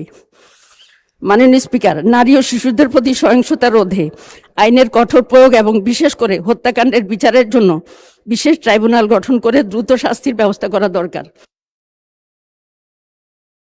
ধন্যবাদ মাননীয় সদস্য। বি.এম. মুশাররফ হোসেন, পটুয়াখালী 4। ধন্যবাদ। সময় 2 মিনিট। ধন্যবাদ মাননীয় স্পিকার। আমার 71 বিধির প্রশ্নটি হলো কলাপাড়া, পটুয়াখালীর কলাপাড়া উপজেলায় পায়রা বন্দরের নাব্যতা সংকট নিরসন, জরুরি ভিত্তিতে মেইনটেনেন্স ডিরিজিং কার্যক্রম গ্রহণ এবং বন্দরের পূর্ণ সক্ষমতা পুনরুদ্ধার প্রসঙ্গে। আপনাকে ধন্যবাদ। পটুয়াখালী জেলার কলাপাড়ায় অবস্থিত পায়রা সমুদ্রবন্দর বাংলাদেশের একটি তৃতীয় সমুদ্রবন্দর। দক্ষিণ অঞ্চলের অর্থনৈতিক উন্নয়ন, সামুদ্রিক বাণিজ্য সম্প্রসারণ, আমদানি রপ্তানি কার্যক্রমের গতিবৃদ্ধি, শিল্পায়ন, কর্মসংস্কৃতি এবং দেশের ব্লু ইকোনমি বাস্তবায়নের অন্যতম প্রধান অবকাঠামো। এই বন্দরকে কেন্দ্র করে দক্ষিণ অঞ্চলে শিল্প কারখানা, বিশেষ অর্থনৈতিক অঞ্চল, বিদ্যুৎ কেন্দ্র, বিভিন্ন বিনিয়োগের প্রকল্প গড়ে উঠেছে। ফলে পায়রা বন্দরের কার্যকারিতা কেবল একটি বন্দরের মধ্যে সীমাবদ্ধ নয়, এটি বাংলাদেশের সামগ্রিক অর্থনৈতিক প্রবৃদ্ধি, আঞ্চলিক উন্নয়নের জন্য একটি গুরুত্বপূর্ণ প্রতিষ্ঠান, কিন্তু পূর্বে পায়রা বন্দরের চ্যানেলে 10 মিটার ড্রাফটের বাণিজ্যিক জাহাজ নিরাপদ চলাচল ও নোঙ্গল করার রেকর্ড থাকলেও দীর্ঘদিন ধরে প্রয়োজনীয় মেইনটেনেন্স ডিরিজিং কার্যক্রম নিয়মিত পরিচালিত না হয় বর্তমানে চ্যানেলের নাব্যতা উল্লেখযোগ্যভাবে হ্রাস পেয়েছে এবং অনেক স্থানে 10 মিটার থেকে কমে 5 থেকে 6 মিটারে নেমে এসেছে। এর ফলে গভীর ড্রাফটের আন্তর্জাতিক বাণিজ্য জাহাজ বন্দরে প্রবেশ করতে পারছে না অথবা আংশিক মালামাল নিয়ে প্রবেশ করছে। নাব্যতা হ্রাসের কারণে জাহাজ চলাচল বিলম্ব, পণ্য খালাসের অতিরিক্ত সময় ব্যয়, আমদানি রপ্তানির অতিরিক্ত আর্থিক ক্ষতির আশঙ্কা সৃষ্টি হয়েছে। এই প্রসঙ্গে পায়রা বন্দরের উপর নির্ভরশীল শিল্প প্রতিষ্ঠান, বিদ্যুৎ উৎপাদন কেন্দ্র, ভবিষ্যৎ বিনিয়োগ প্রকল্প সহ পরিস্থিতির কারণে ক্ষতিগ্রস্ত হওয়ার ঝুঁকি রয়েছে। তাই অনতিবিলম্বে পায়রা বন্দরের চ্যানেলগুলি জরুরি ভিত্তিতে মেইনটেনেন্স ড্রাইভিং কার্যক্রম শুরু, ন্যূনতম 10 মিটার বা অধিক নাব্যতা পুনরুদ্ধারের জন্য প্রয়োজনীয় ব্যবস্থা গ্রহণ করার জন্য আমি বিনীত আহ্বান জানাচ্ছি। ধন্যবাদ মাননীয় সদস্য। নুসরাত তাবাসসুম জ্যোতি, মহিলা আসন নম্বর 50, নেই। মোহাম্মদ এনামুল হক, নওগাঁ 2, সময় 2 মিনিট। ধন্যবাদ।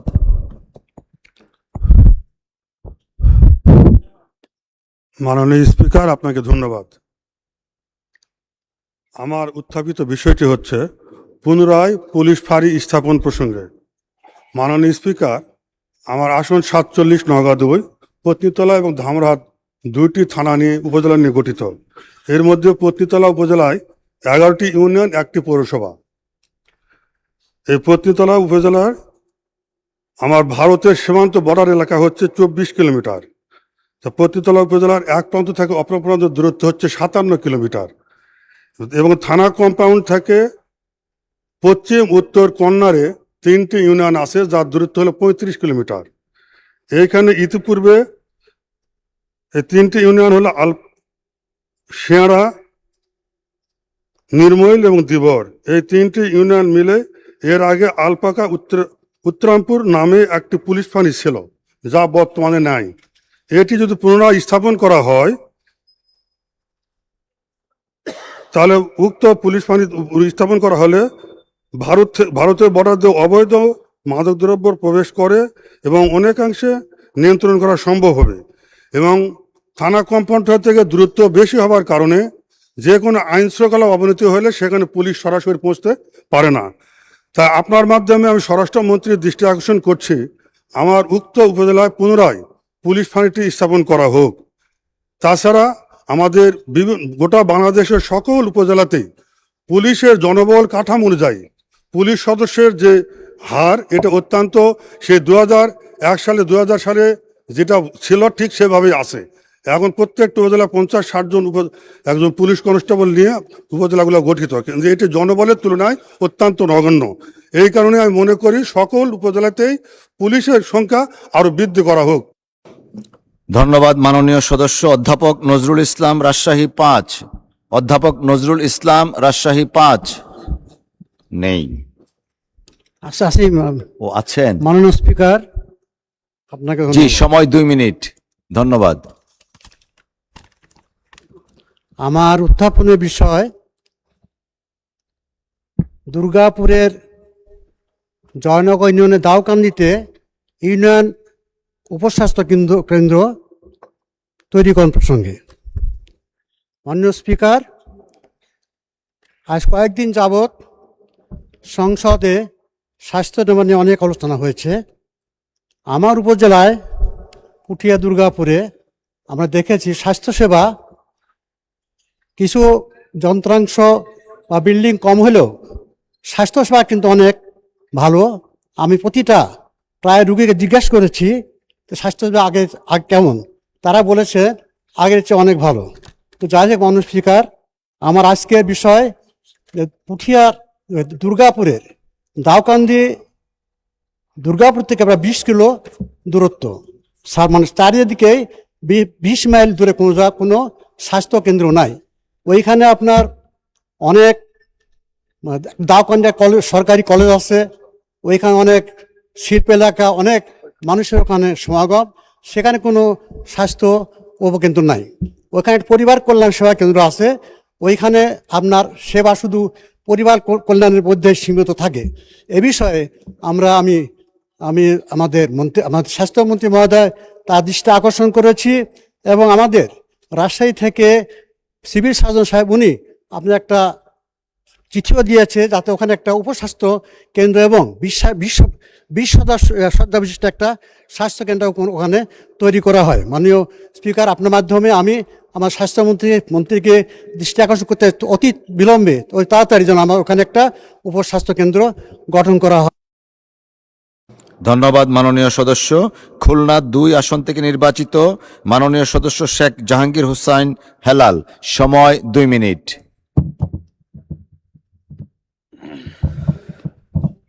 মাননীয় স্পিকার, আপনাকে ধন্যবাদ।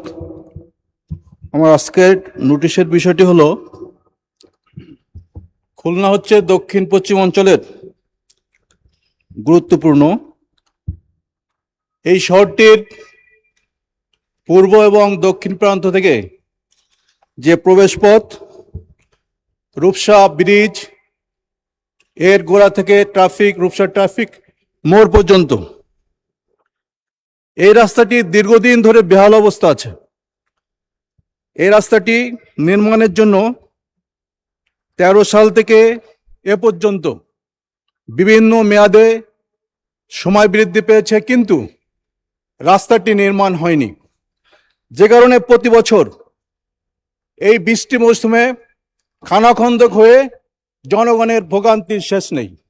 সর্বশেষ একনেক মিটিংয়ে এই রাস্তাটির বিষয় উত্থাপিত হলে পুনরায় একটি তদন্ত দিয়েছে, যার কারণে আবার বিলম্বের মধ্যে পড়ে গিয়েছে। আমি দৃষ্টি টানতে চাই, অতি সত্বর এই রাস্তাটি নির্মাণ হলে লাখ লাখ লোক এখান থেকে চলাচল করে। রাস্তাটির দৈর্ঘ্য মাত্র 4 কিলোমিটার। আমি আজকে সংশ্লিষ্ট মন্ত্রণালয় দৃষ্টি আকর্ষণ করছি, অতি সত্বর এই রাস্তাটি নির্মাণ করার মধ্য দিয়ে জনদুর্ভোগ দূরীকরণের জন্য আহ্বান জানাচ্ছি। ধন্যবাদ মাননীয় স্পিকার।